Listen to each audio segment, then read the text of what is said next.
கிறிஸ்து இயேசுவுக்குள் மிகவும் அன்பாக அழைக்கப்பட்டுள்ள அன்புக்குரிய சகோதர சகோதரிகளே, உங்கள் யாவருக்கும் கிறிஸ்து இயேசுவுக்குள்ளான அன்பின் வாழ்த்துக்களை முதலாவது இந்த ஒரு மாலை பொழுதில் தெரிவித்துக் கொண்டு, நம்முடைய தேவன் கொடுத்ததான ஒரு விசேஷமான ஒரு கிருபை, நாம் தொடர்ச்சியாக ஒவ்வொரு வாரமும் ஞாயிற்றுக்கிழமைகளில் மாலை நேரத்தில் கூடி தேவனுடைய உன்னதமான சத்தியங்களை பார்த்துட்டு வருகிறோம். ஸோ அதன் அடிப்படையில் கூட இந்த நாள்லையும் நம்ம ஒரு உண்மையான ஒரு சத்தியத்தை பார்ப்பதற்கு தேவன் கிருபை தந்திருக்காங்க.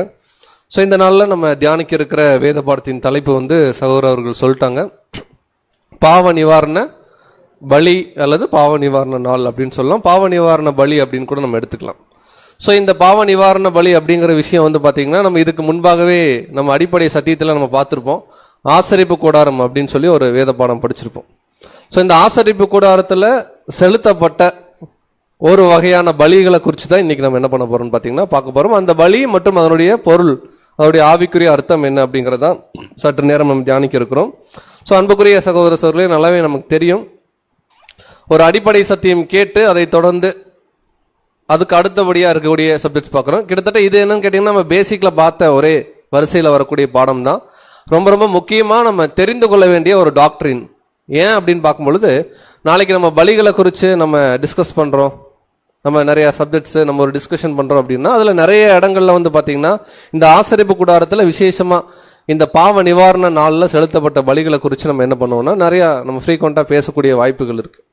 ஸோ நமக்கு நல்லா தெரியும், ஆசரிப்பு கூடாரத்தில் விசேஷமாக அந்த பிரகாரத்தில் இருக்கக்கூடிய முதல் ஒரு பகுதி பார்த்தீங்கன்னா இந்த ஒரு பலிபீடம். இது பார்த்தீங்கன்னா முழுவதும் காப்பர்னால செய்யப்பட்டிருக்கும்.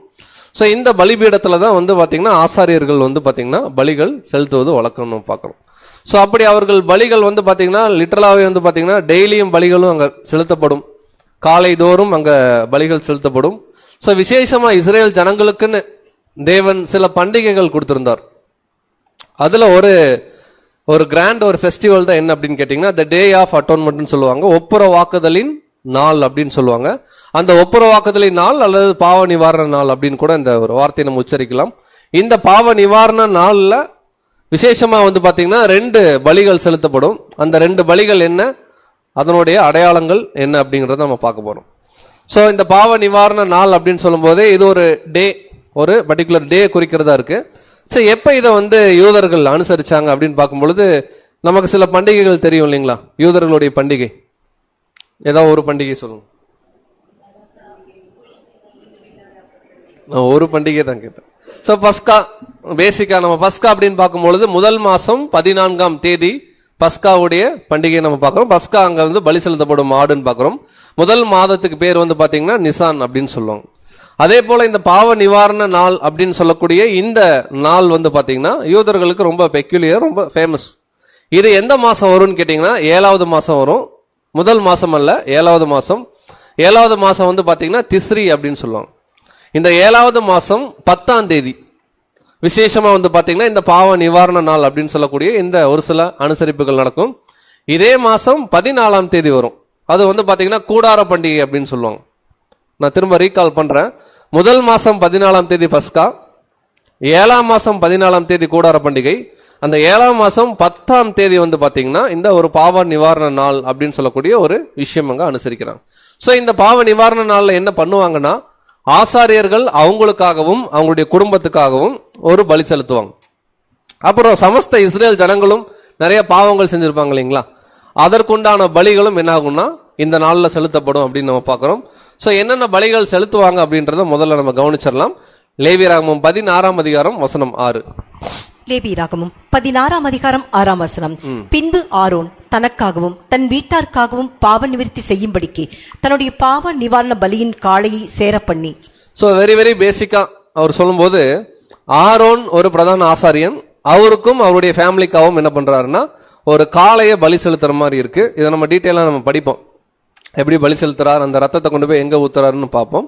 ஸோ ஒரு காளை பலி செலுத்தப்படுது. பலியின் பொருள்ல முதல் ஜீவன் காளை.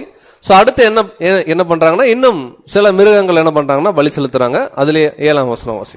7ஆம் வசனம். அந்த 2 வெள்ளாட்டு கடாக்களையும் கொண்டு வந்து ஆசரிப்பு கூடார வாசலிலே கர்த்தருடைய சந்நிதியில் நிறுத்தி. ஸோ முதல்ல ஒரு காளை செலுத்தப்படுறதா நம்ம பார்க்கிறோம். ரெண்டாவது பாத்தீங்கன்னா ஒரு 2 வெள்ளாட்டு கடாக்கள் என்ன பண்றாங்கன்னா கொண்டு வராங்க.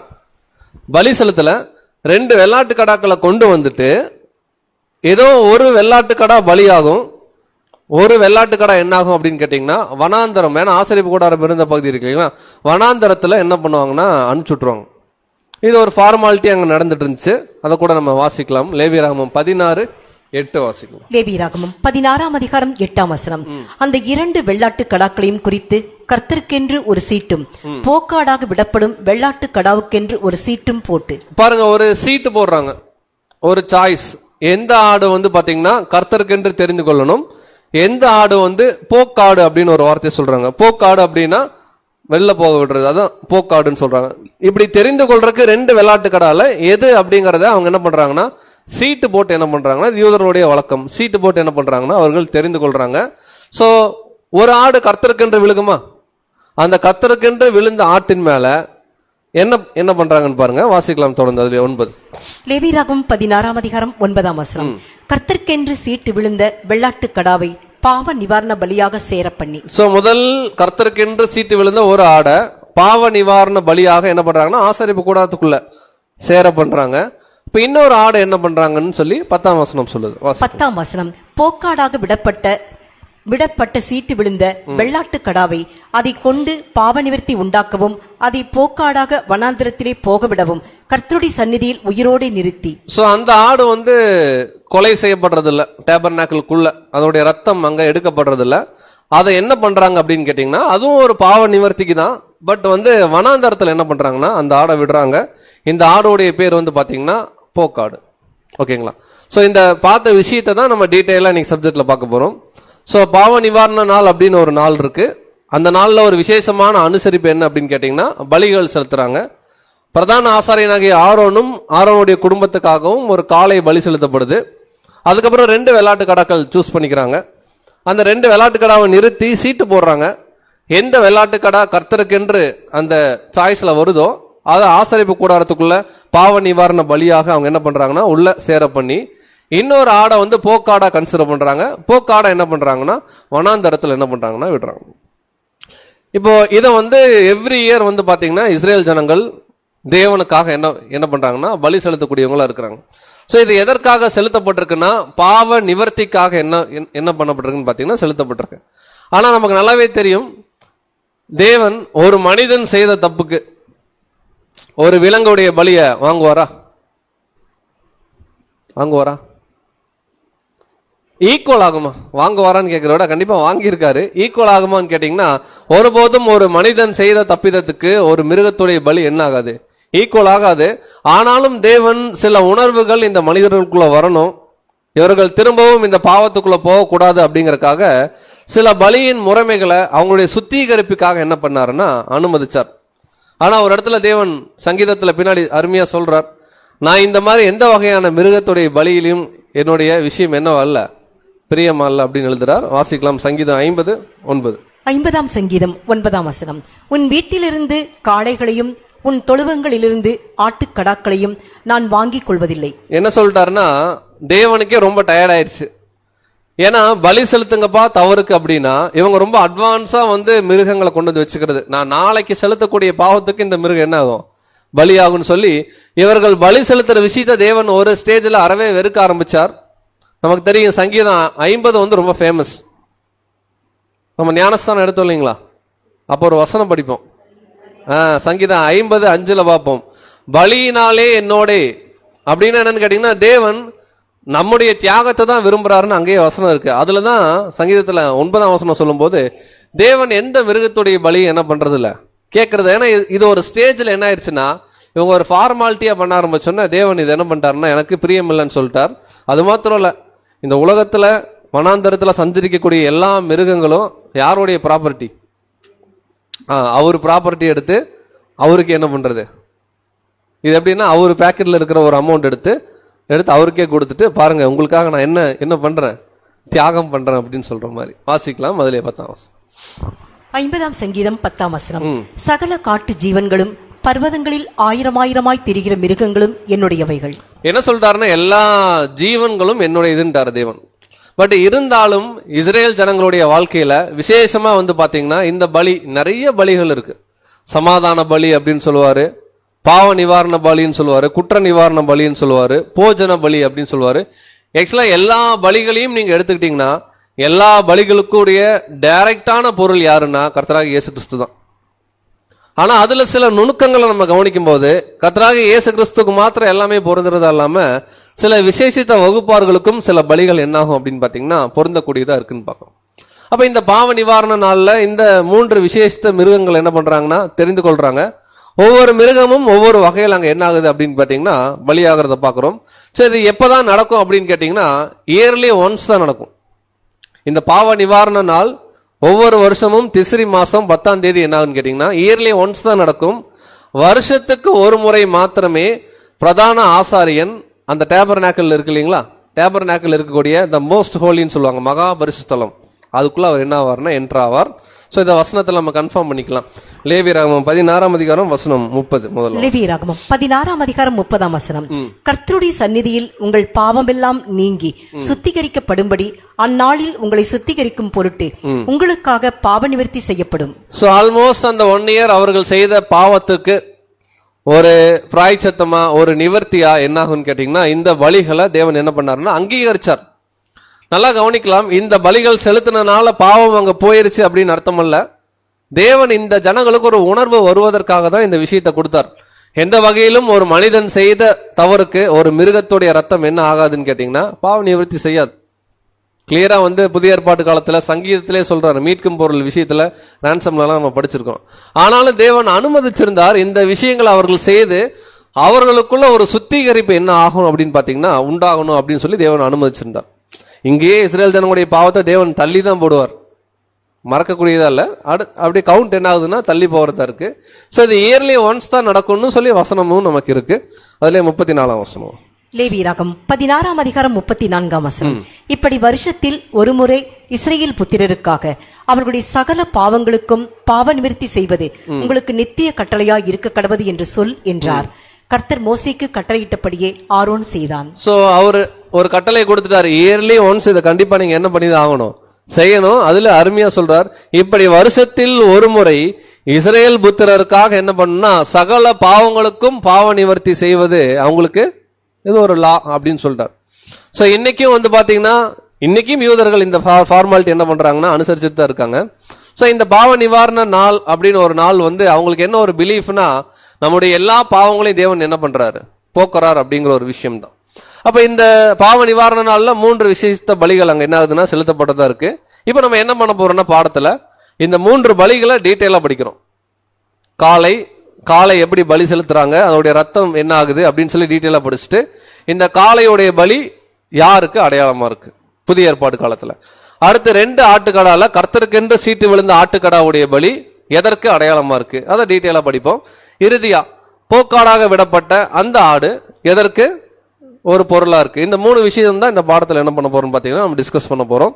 சோ முதல் பலி என்ன அப்படின்னு கேட்டீங்கன்னா பிரதான ஆசாரியன் தனக்காகவும் தன்னுடைய குடும்பத்திற்காகவும் ஒரு காளை என்ன பண்றாருன்னா பலி செலுத்துறார். சோ நம்ம டீட்டெயிலா நம்ம பொறுமையா போகலாம். லேவியராகமம் 16 வசனம் 11. லேவியராகமம் 16ஆம் அதிகாரம் 11ஆம் வசனம்.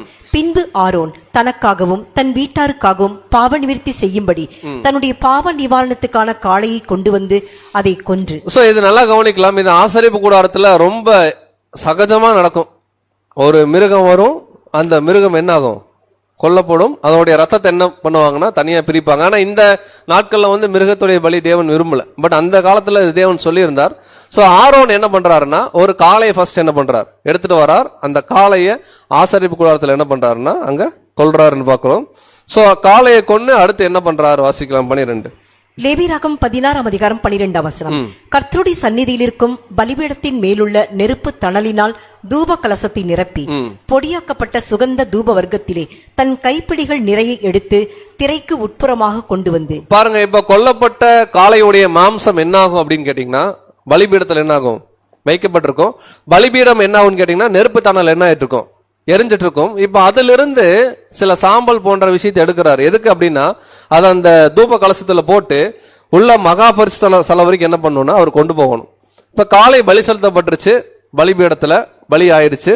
அடுத்து ஆரோன் என்ன பண்றாருன்னா அந்த விஷயங்கள் எல்லாம் சேகரிச்சுட்டு இப்ப உள்ள போறாரு நம்ம பாக்குறோம். அதுல 13 வாசிக்கலாம். லேவியராகமம் 16ஆம் அதிகாரம் 13ஆம் வசனம். தான் சாகாதபடிக்கு தூப மேகமானது சாட்சி பெட்டியின் மேல் இருக்கும் கிருபாசனத்தை மூடத்தக்கதாக கர்த்தருடைய சந்நிதியில் அக்னியின் மேல் தூப வர்க்கத்தை போட கடவன். நல்லா கவனிக்கலாம். தான் சாகாதபடிக்கு அப்படின்னா இந்த ஆசரிப்பு கூடாரத்துல ஒவ்வொரு விஷயத்தையும் பிரதான ஆசாரியன் செய்யும் போது தேவன் சொன்ன பிரமாணத்தை அவர் ஒருவேளை மீறிட்டார் அப்படின்னு கேட்டீங்கன்னா ஆசாரியன் அங்கேயே என்ன ஆயிடுவாரு? மறிச்சிருவார். அவர் தெளிவா சொல்றார், சாட்சி பெட்டியின் மேல் இருக்கும் கிருபாசனத்தை மூடத்தக்கதாக கர்த்தருடைய சந்நிதியில் அக்னியின் மேல் என்ன பண்றாரு? ஆக்சுவலா அவர் உள்ள போறாரு இல்லைங்களா? டேபர்நாக்கிள் நீங்க கொஞ்சம் இமேஜின் பண்ணிக்கங்க. அந்த பரிசுத்த ஸ்தலம் தாண்டி மகா பரிசுத்தத்துக்குள்ள போகும்போது தான் இந்த உடன்படிக்கை சாட்சி பெட்டி இருக்கும். இவர் பரிசுத்த ஸ்தலத்திலிருந்து இதுக்குள்ள போகும்போதே ரூம் ஃபுல்லா ஒரே புகையா இருக்கணும். அந்த தூப பீடம் என்ன ஆகும் அப்படின்னு கேட்டீங்கன்னா நிறைய தூப வர்க்கங்கள் போட்டு அந்த ஒரு புகை போன்ற அந்த சாம்பிராணி போன்ற ஒரு புகை வருது இல்லைங்களா, அது திரையை கடந்து உள்ள போயிடணும். ஏன்னா அந்த சாட்சி பெட்டியை அவர் டைரக்டா பார்க்க கூடாது. அதான் அங்க ஒரு பிரமாணமா இருக்கு. சோ அப்படி இருக்கிற டைம்ல இவர் உள்ள போகணும் அப்படிங்கறத இந்த வசனம் குறிப்பிட்டதா இருக்கு. சோ அடுத்து என்ன ஆகுது அப்படின்னு கேட்டீங்கன்னா கொல்லப்பட்ட காளையுடைய மாம்சம் தான் அங்க எரியுது. அந்த காளையுடைய தோல் அதோடைய சாணம் எல்லாம் பாத்தீங்கன்னா ஊருக்கு வெளியே கொண்டு போய் என்ன பண்ணுவாருன்னா பாளையத்துக்கு புறம்பே அதை போட்டுருவாங்கன்னு பாக்குறோம். அந்த காளையுடைய ரத்தம் இருக்கு இல்லைங்களா, அந்த ரத்தத்துக்கு தனியா ஒரு ப்ராசஸ் சொல்றாங்க. வாசிக்கலாம். அதிலே லேவியராகமம் 16:14. லேவியராகமம் 16ஆம் அதிகாரம் 14ஆம் வசனம். பின்பு காளையின் ரத்தத்திலே கொஞ்சம் எடுத்து கீழ்ப்புறமாக நின்று தன் விரலினால் கிருபாசனத்தின் மேல் தெளித்து அந்த ரத்தத்தில் கொஞ்சம் எடுத்து கிருபாசனத்துக்கு முன்பாக 7 தரம் தன் விரலினால் தெளிக்க கடவன். நல்லா கவனிக்கலாம். கிருபாசனம் எங்க இருக்கும்? எப்பவுமே புதிய ஏற்பாடா பார்த்துட்டு பழைய ஏற்பாடு பார்க்கும்போது கிருபாசனம் மோஸ்ட் ஹோலிக்குள்ள இருக்கும். கரெக்டா இல்லைங்களா? அந்த கேருபீன்கள் 2 இருக்கும் இல்லைங்களா, அந்த கிருபாசனத்துக்கு முன்பாக 7 முறை என்ன பண்றாருன்னா தெளிக்கிறார். இது ஒரு ஃபார்மாலிட்டியா இருக்கு. ரத்தம் என்ன ஆகுதுன்னா அங்க ஒரு ரத்தம் பாவ நிவர்த்திக்கு அடையாளமா அங்க பண்ண சொல்றாரு. சோ இந்த பலியின் முறைமைகள் விசேஷமா யாருக்குன்னா ஆரோனுக்கும் ஆரோனுடைய குடும்பத்தாருக்கும் பாக்குறோம். அப்படின்னா ஆசாரியனுடைய குடும்பத்தாருன்னு பாக்குறோம். சோ இந்த பலியின் முறைமைகள் இந்த காளையோடைய விஷயத்துல இருக்கு. இதுல நம்ம டீடைல்டா நிறைய சிக்னிபிகன்ஸ் நம்ம பார்க்கலாம். பட் இன்னைக்கு பேசிக்கா நம்ம படிக்க போறோம். சோ காளையுடைய பலி எதற்கு அடையாளமா இருக்கு அப்படின்றது மட்டும் தான் பார்க்க போறோம். சோ இதெல்லாம் நியாயப்பிரமாணத்துல ஒரு கட்டளையா இருந்துச்சு. பட் இது நிழல், இதனுடைய நிஜம் பாத்தீங்கன்னா வேற அப்படிங்கறத விசேஷமா எபிரேயர்ல நம்ம படிக்கிறோம். எபிரேயர் 10ஆம் அதிகாரம் வசனம் 1. எபிரேயர் 10ஆம் அதிகாரம் 1ஆம் வசனம். இப்படி இருக்க நியாய பிரமாணமானது வரப்போகிற நன்மைகளின் பொருளாய் இராமல் அவைகளின் நிழலாய் மாத்திரம் இருக்கிறபடியால் வருஷந்தோறும் இடைவிடாமல் செலுத்தப்பட்டு வருகிற ஒரே விதமான பலிகளினாலே அவைகளை செலுத்த வருகிறவர்களை ஒரு காலம் பூரணப்படுத்த மாட்டாது. அதாவது முன்பாகவே நம்ம சொன்னோம், இந்த பாவ நிவாரண நாள் போன்ற சில அனுசரிப்புகள்ல இவர்கள் செலுத்தக்கூடிய பலிகள் இஸ்ரேல் ஜனங்களுக்கு முழுவதுமாக பாவ நிவர்த்தி கொடுத்துச்சா அப்படின்னு கேட்டீங்கன்னா இல்ல. இது அருமையா எபிரேயர்ல சொல்லும் போது வசன பகுதி நல்லா கவனிச்சீங்கன்னா, வருடம்தோறும் இடைவிடாமல் செலுத்தப்படக்கூடிய இந்த பலிகள் ஒருபோதும் ஒரு காலம் என்ன ஆகல, பூரணப்படுத்தல. ஏன்னா இதை ஏன் பண்றோம் அப்படிங்கிற ஒரு உணர்வே இல்லாம இது ஒரு ஃபார்மாலிட்டியா என்ன பண்ணிட்டு இருந்தாங்கன்னா யூதர்கள் அனுசரிச்சுட்டு இருந்தாங்க. சோ இது பழைய ஏற்பாடுல இருக்கிற ஒரு கான்செப்ட். ஆனா புதிய ஏற்பாடுல பவுல் வரும்போது இவைகள் எல்லாம் பாத்தீங்கன்னா ஒரு மாடலா தான் அங்க நடந்திருக்கு. இதனுடைய பொருள் நமக்கு ஒரு படிப்பணியை கொடுக்குதுன்னு சொல்லி ரோமர் 15:4 பாக்குறோம். 1 கொரிந்தியர் 10ஆம் அதிகாரத்தில் நம்ம பாக்குறோம். ஒரு நிழல் பொருள் நமக்குன்னு நம்ம பாக்குறோம். அப்ப இந்த நியாயப்பிரமாணத்துல செலுத்தப்பட்ட அந்த பலிகளுடைய பொருள் என்ன அப்படிங்கறத முதல்ல நம்ம என்ன பண்ணணும்னா நம்ம கண்டுபிடிக்கணும். சோ நியாயப்பிரமாணம் எதற்கு பொருளா இருக்கு அப்படின்னு பார்க்கும்போது அதே எபிரேயர்ல ரொம்ப அருமையா 9ஆம் அதிகாரம் 23ஆம் வசனத்துல தேவன் சொல்றார். வாசிக்கலாம். எபிரேயர் 9ஆம் அதிகாரம் 23ஆம் வசனம். ஆதலால் பரலோகத்தில் உள்ளவைகளுக்கு சாயலானவைகள் இப்படிப்பட்ட பலிகளினாலே சுத்திகரிக்கப்பட வேண்டியதாய் இருந்தது. பரலோகத்தில் உள்ளவைகளோ இவைகளிலும் விசேஷித்த பலிகளாலே சுத்திகரிக்கப்பட வேண்டியதாமே. சோ அந்த 2 வார்த்தையை நம்ம நல்லா புரிஞ்சுக்கலாம். நிழல் பழைய ஏற்பாடு, பொருள் புதிய ஏற்பாடு நம்முடைய வாழ்க்கை. பழைய ஏற்பாடுல இருக்கக்கூடிய இப்படிப்பட்ட பலிகளே இந்த மாதிரி ஒரு சாக்ரிஃபைஸ்னால சுத்திகரிக்கப்பட்டதா இருந்துச்சுன்னா நமக்கு வரார். கீழே எழுதும் போது பரலோகத்தில் உள்ளவைகளோ நிஜமான விஷயமோ எப்பேற்பட்ட மேலான பலிகளால சுத்திகரிக்கப்பட வேண்டும் அப்படின்னு சொல்லி ஒரு அருமையான ஒரு கான்செப்டை கொடுக்கிறார். அப்ப அங்க ஒரு மிருகம் இஸ்ரேல் ஜனத்தையும் பிதாவாகிய தேவனையும் அங்க என்ன ஆக்குது அப்படின்னு கேட்டீங்கன்னா ஒப்புற வாக்குதலுக்கு உண்டான ஒரு காரியத்தை நிழலாக செய்யப்பட்டதை பார்க்கிறோம். இது நிழல். ஒரு காளை என்ன ஆகுதுன்னா, விசேஷமா இங்க காளை பார்க்கிறோம். ஒரு காளை இஸ்ரேல் ஜனங்களையும், விசேஷமா இஸ்ரேல் ஜனங்கள் சொல்றதை விட ஆரோனும் ஆரோனுடைய குடும்பத்தையும் பிதாவாகிய தேவனுடைய சமூகத்துக்கு என்ன ஆகுதுன்னா ஒப்புரவாக்குறதா நம்ம பார்க்கிறோம். ஆனா இங்க கிளியரா சொல்றாரு, பரலோகத்தில் உள்ளவைகள் இவைகளும் மேலான பலியில் என்ன ஆகணும், சுத்திகரிக்கப்படணும். அப்ப இன்னைக்கு நம்ம தேவனோட ஒப்புரவாகணும் அப்படின்னா காளையோடைய பலி என்ன ஆகாது? ஆகாது. காளையை விட மேலான பலி என்ன ஆகணும்னா செலுத்தப்படணும்.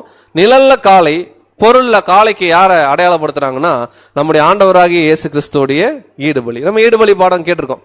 இந்த ransom sacrifice இயேசு கிறிஸ்து பண்ணின விஷயம் பாத்தீங்கன்னா எல்லா உலக மக்களுக்கும் பொருந்துறதா இருந்தாலும் விசேஷமா ஆரோன் அவருக்கும் அவருடைய குடும்பத்திற்கும். அப்படின்னா கர்த்தராகிய இயேசு கிறிஸ்து செலுத்தின இந்த பலி விசேஷமா அவருடைய சபையின் பிள்ளைகளுக்கு முதல்ல பொருந்தக்கூடிய ஒரு தியாக பலியாக இருக்குன்னு பாக்குறோம். சோ அங்க ஒரு காளை மத்தியஸ்த ஊழியம் செய்து, இங்க அந்த காளையிலும் மேலான பலி யார் அப்படின்னு கேட்டீங்கன்னா நம்முடைய ஆண்டவராகிய இயேசு கிறிஸ்து. வாசிக்கலாம் 1 தீமோத்தேயு 2ஆம் அதிகாரம் 5ஆம் வசனம். 1 தீமோத்தேயு 2ஆம் அதிகாரம் 5ஆம் வசனம். தேவன் ஒருவரே, தேவனுக்கும் மனுஷருக்கும் மத்தியஸ்தரும் ஒருவரே. அடுத்த வசனம் வாசிக்கலாம், அதிலே 6ஆம் வசனம். 1 தீமோத்தேயு 2ஆம் அதிகாரம் 6ஆம் வசனம். எல்லாரையும் மீட்கும் பொருளாக தம்மை ஒப்பு கொடுத்த மனுஷனாகிய கிறிஸ்து இயேசு அவரே. இதற்குரிய சாட்சி ஏற்ற காலங்களில் விளங்கி வருகிறது. அப்ப நம்ம நல்லாவே தெரியும், ஒரு மாபெரும் ஒரு ரட்சிப்பின் திட்டத்தை ஒரு நடுநிலையா முன்பாக நின்று இரு திறத்தாரையும் ஒன்னாக்கக்கூடிய வேலையை செஞ்சது யார் அப்படின்னு கேட்டீங்கன்னா நம்முடைய கர்த்தராகிய இயேசு கிறிஸ்து. அப்ப நிழல்ல நம்ம கவனிக்கலாம், ஆரோன் அவருக்காகவும் அவருடைய குடும்பத்துக்காகவும் ஒரு காளையை பலி செலுத்துறார் பாவ நிவாரண நாள்ல. இங்க விசேஷமா பாத்தீங்கன்னா இப்ப இங்கேயும் ஒரு ஆரோன் இருக்கணும், இங்கேயும் ஆரோனுக்கு ஒரு குடும்பம் என்ன ஆகணும் இருக்கணும். அவர்களுக்காக ஒரு காளை என்ன பண்ணப்படணும், செலுத்தப்படணும்னு பாக்கிறோம். சோ இங்க யாரு ஆரோன் அப்படின்னு பாத்தீங்கன்னா விசேஷ ஆசாரியன் யாருன்னா கிளியரா எபிரேயர்ல தேவன் சொல்றார். வாசிக்கலாம், எபிரேயர் 11ஆம் அதிகாரம், மன்னிக்கவும் 9ஆம் அதிகாரம் 11ஆம் வசனம். எபிரேயர் 9ஆம் அதிகாரம் 11ஆம் வசனம். கிறிஸ்துவானவர் வரப்போகிற நன்மைகளுக்குரிய பிரதான ஆசாரியராய் வெளிப்பட்டு கையினால் செய்யப்பட்டதாகிய இந்த சிருஷ்டி சம்பந்தமான கூடாரத்தின் வழியாக அல்ல, பெரிதும் உத்தமமான கூடாரத்தின் வழியாகவும். கர்த்தராகிய இயேசு கிறிஸ்து ஒரு சாதாரண கூடாரம் அல்ல, பெரிதும் அப்படின்னா ஆசரிப்பு கூடாரத்துடைய பொருளை பத்தி பேசிட்டு இருக்கார். அவரை பத்தி சொல்லும் போது அருமையான வார்த்தை, கிறிஸ்துவானவர் வரப்போகிற நன்மை, நியாயப்பிரமாணம் வரப்போற நன்மைக்கு நிழலா மாத்திரம் இருந்துச்சுன்னு சொன்னார். அப்ப வரப்போகிற நன்மை என்னன்னா தேவனுடைய ராஜ்யம். இப்ப இந்த ராஜ்யத்துல எல்லாரையும் ஒப்புரவாக்கக்கூடிய வேலையை செய்யறதுக்கு விசேஷமா அந்த பாவ நிவாரண நாள்னு சொன்னோம் இல்லைங்களா ஆரம்பத்துல, அந்த நாள்ல செலுத்தப்பட்ட பலிகள் அத்தனையுமே ராஜ்யத்துல உலக ஜனங்களை பிளஸ் பண்ணக்கூடிய விஷயத்துக்கு ஒப்புமையா இருக்கு. அப்ப அதுல என்னென்ன பலிகளா செலுத்தப்பட்டுச்சுன்னு பாக்குறோம்னா காளை, வெள்ளாட்டுக்கடா. இப்ப இந்த காளை வெள்ளாட்டுக்கடாவுடைய பலியில விசேஷமா காளை பார்க்க போறோம், அடுத்து கர்த்தருக்கு சீட்டு போட்ட ஆடு, அப்புறம் போக்காடுன்னு பார்க்கறோம். இந்த எல்லா பலிகளும் என்னன்னு சொல்லி இப்ப நம்ம பார்க்கக்கூடிய பாடத்தை ஒரே வசனத்துல எபிரேயர்ல தேவன் என்ன பண்றாருன்னா கிளாரிஃபை பண்றார். அதே எபிரேயர் 9ஆம் அதிகாரம் வசனம் 12. எபிரேயர் 9ஆம் அதிகாரம் 12ஆம் வசனம். வெள்ளாட்டுக்கடா இளம் காளை இவர்களுடைய ரத்தத்தினாலே அல்ல, தம்முடைய சொந்த ரத்தத்தினாலும் ஒரே தரம் மகா பரிசுத்த ஸ்தலத்திலே பிரவேசித்து நித்திய மீட்பை உண்டு பண்ணினார். ஒரு அருமையான கான்செப்டே இந்த வசனத்துல இருக்கு. ஒருவேளை இந்த பாடத்துல இதை நம்ம பார்த்த டீட்டெயிலா பார்த்தா அருமையா இருக்கும். பிரதான ஆசாரியர் எத்தனை வருஷத்துக்கு ஒரு முறை உள்ள போவார்? வருஷத்துக்கு ஒரு முறை போகணும். எவ்ரி இயர் போவார். போகும்போது இளங்காலை வெள்ளாட்டுக்கடா என்ன பண்ணும், ஏன்னா கத்தரக்கட்டு சீட்டு விழுந்தா ரெண்டுடைய பலி எடுத்துட்டு போகணும். ஆனா பொருள்ல பார்க்கும்போது நம்முடைய ஆண்டவராகிய இயேசு கிறிஸ்து விசேஷமானவர். அவரு கிளியரா வசனம் சொல்றாரு, ஒரே தரம் என்ன பண்றாரு, அதாவது பிரதான ஆசாரியன் வருஷத்துக்கு ஒரு முறை, நம்முடைய ஆண்டவர் வாழ்க்கையிலேயே ஒரு முறை தான் இந்த தியாகத்தை செய்யறார். அது எப்படி செய்யறாருன்னா வெள்ளாட்டுக்கடா இளம் காலை இவைகளுடைய ரத்தத்தினாலே அல்ல, ஏன்னா அது யாருடைய பாவத்தையும் என்ன பண்ணல, நிவர்த்தி செய்யல, தம்முடைய சொந்த ரத்தத்தினாலே. கரெக்டா இல்லைங்களா? நம்முடைய சொந்த ரத்தத்தினாலே ஒரே தரம் என்ன பண்றாருன்னா த மோஸ்ட் ஹோலிக்குள்ள நிழலா நீங்க புரிஞ்சுக்க, மகா பரிசுத்தத்துக்குள்ள உள்ள போய் நித்திய மீட்பை என்ன பண்றாருன்னா உண்டு பண்றாரு. அப்ப கிளியரா பாக்குறோம், விசேஷமா காளை வெள்ளாட்டுக்கடா எல்லாவுடைய பலிக்கும் சாராம்சம் யார் அப்படின்னு கேட்டீங்கன்னா நம்முடைய ஆண்டவராக இயேசு கிறிஸ்து. அவர் இல்லாம எந்த பலி என்ன ஆகாது, இருக்காது. சோ இதுல தனித்தனியா பிரிச்சு பார்க்கலாம். முதல்ல செலுத்தின பலி என்ன அப்படின்னு கேட்டீங்கன்னா இளம் காளை. ரொம்ப பலிகள் எல்லாமே பாத்தீங்கன்னா அது ரொம்ப பரிசுத்தமா இருக்கணும், தேவன் கொடுத்த நியமத்தின் அடிப்படையில் இருக்கணும். பழுதுள்ள ஒரு பொருளை என்ன பண்ண முடியாதுன்னா பலி செலுத்த முடியாது. சோ இதே தன்மையில தான் நிழல்ல நிஜத்துல நம்முடைய ஆண்டவராக இயேசு கிறிஸ்து எப்படிதான் பலி ஆனார் அப்படின்னு கேட்டீங்கன்னா, ஆரோனுடைய குடும்பத்துக்காக, விசேஷமா திருச்சபையின் பிள்ளைகளுக்காக அவர் செலுத்தின பலி எப்படி ஒரு காளை, சாதாரண காளை பரிசுத்தமா தேவனுக்கு ஏற்ற விதத்தில் இருந்துச்சோ, இதை விட மாபெரும் விஷயம் நம்முடைய ஆண்டவராக இயேசு கிறிஸ்து நமக்காக பலியான விஷயம். அவருக்குள்ள எந்த சின்ன பழுது கூட இல்லை, ஒரு டாட் கூட இல்லை அப்படின்றத நம்ம வாசிக்கிறோம். அதே எபிரேயர் 7ஆம் அதிகாரத்துல வசனம் 26. எபிரேயர் 7ஆம் அதிகாரம் 26ஆம் வசனம். பரிசுத்தரும் குற்றமற்றவரும் மாசில்லாதவரும் பாவிகளுக்கு விலகினவரும் வானங்களிலும் உயர்ந்தவருமாயிருக்கிற இவ்விதமான பிரதான ஆசாரியரே நமக்கு ஏற்றவராயிருக்கிறார். சோ அங்க ஆரோன், இங்க ஆரோனிலும் பெரியவர்னு கூட சொல்லிக்கலாம். இங்க வந்து பாத்தீங்கன்னா ரொம்ப அட்வான்ஸா சொன்னா மெல்கிசேதேக்கு முறைமையில வருவார் நம்முடைய ஆண்டவர். இங்கேயும் ஒரு பிரதான ஆசாரியன். பிரதான ஆசாரியர் எப்படி இருக்கிறாருன்னா, அவருக்காக பலி செலுத்த வேண்டிய அவசியமே அங்க இல்லை. ஆனா ஆரோன் அங்க அவருக்காக என்ன பண்ணணும்? பலி செலுத்தணும். காரணம் அவர் பாவத்தில் இருக்கார். ஆனா இங்க கர்த்தராகிய இயேசு கிறிஸ்து அவருக்காக பலி செலுத்த வேண்டிய அவசியம் இல்லை. ஆனா அவருடைய வீட்டாருக்காக என்ன பண்ணி ஆகணும்? பலி செலுத்தணும். சோ அந்த பலி அவர் தம்மையே ஒப்பு கொடுக்கிறார். எப்படி ஒப்பு கொடுக்கிறார்னா, பரிசுத்தர், குற்றமற்றவர், மாசு இல்லாதவர். இந்த வார்த்தையை நீங்க எப்படி திருப்பி போட்டாலும் ஒரே அர்த்தம் தான். மாசு இல்லாதவர், பாவிகளுக்கு என்ன இருக்காருன்னா விலகி இருக்கிறார், வானங்களில் உயர்ந்தவருமா இருக்கிற கம்பாரிசன் கொடுக்கிறார். இந்த மாதிரி ஒரு பிரதான ஆசாரியரே நமக்கு என்ன ஆகிறார்? இருக்கிறார். அப்ப முதல் பலி ஆரோன் அவருக்கு செலுத்தினார். இங்க இயேசு கிறிஸ்து அவருக்கு செலுத்த வேண்டிய அவசியம் இல்லை. அவரே என்ன பண்றாருன்னா பலியாகிறார். யாருக்காகனா நமக்காக நம்ம பார்க்கிறோம். சோ வாசிக்கலாம் இன்னொரு வசனம் கூட, எபிரேயர் 5ஆம் அதிகாரம் 5ஆம் வசனம். எபிரேயர் 5ஆம் அதிகாரம் 5ஆம் வசனம். அந்தப்படியே கிறிஸ்துவும் பிரதான ஆசாரியராய் இருக்கிறதற்கு தம்மைத்தாமே உயர்த்தவில்லை. நீர் என்னுடைய குமாரன், இன்று நான் உம்மை ஜெனிப்பித்தேன் என்று அவரோட சொன்னவரே அவரை உயர்த்தினார். கிளியரா பார்க்கிறோம். இயேசு கிறிஸ்து எந்த இடத்துலயும் தான் தான் அப்படின்னு சொல்லி பிரதான ஆசாரியன்னு சொல்லி அவர் உயர்த்தல.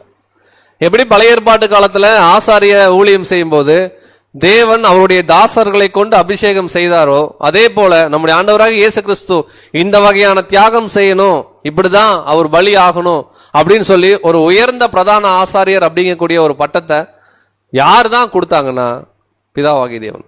பிதாவாகி தேவன் எப்படி கொடுத்தாருன்னு கீழே எழுதுறாரு பாருங்க. நீர் என்னுடைய குமாரன், இன்று நான் உம்மை போச்சு. ட்ரினிட்டி எல்லாம் என்னாச்சு? போச்சு. சோ எந்த முறைமையில வந்து நம்முடைய ஆண்டவராக இயேசு கிறிஸ்து இந்த ஆசாரிய ஊழியத்தை செய்யறார் ராஜ்யத்தில் அப்படின்னு கேட்டீங்கன்னா, அங்க ஆரோனுடைய வழிமுறை கிடையாது. இங்க அதற்கும் மேல ஒரே ஒருத்தர் ஆசாரியராகவும் இருக்கிறார், ராஜாவாகவும் இருக்கிறார். இந்த வாய்ப்பு எங்கதான் இருக்குன்னு பாத்தீங்கன்னா, மெல்கிசேதேக்கு அப்படின்னு சொல்லக்கூடிய ஒரு முறைமை. இதை குறிச்சு ஒருவேளை நமக்கு புதுசா இருந்தாலும் நீங்க நோட் பண்ணிக்கோங்க, ஃபியூச்சர்ல நம்ம சப்ஜெக்ட்ஸ் பார்க்கலாம். மெல்கிசேதேக்கு அப்படின்ற இவர் வந்து சாலேமின் ராஜா, ஆபிரகாம் காலத்துல வந்தவர். இந்த மெல்கிசேதேக்கு இவர் ராஜாவாகவும் இருந்திருக்கிறார், ஆசாரியனாகவும் இருந்திருக்கிறார்.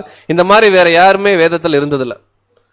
இந்த ஆசாரிய ஊழிய முறைமையின்படி என்ன ஆகிறாருன்னா, கர்த்தராகிய இயேசு கிறிஸ்து அவரு இந்த கிங்டம்ல இந்த பிளெஸிங்ஸ் கொடுக்குறான்னு பார்க்கலாம். வாசிக்கலாம். எபிரேயர் 5ஆம் அதிகாரம் 6ஆம் வசனம். அப்படியே வேறொரு இடத்திலும் நீர் மெல்கிசேதேக்கின் முறைமையின்படி என்றென்றைக்கும் ஆசாரியராய் இருக்கிறீர் என்று சொல்லி இருக்கிறார். சோ ஒரு வருஷம் 2 வருஷம் பீரியட்லாம் கிடையாது. யாருக்கு? கர்த்தராகிய இயேசு கிறிஸ்துக்கு.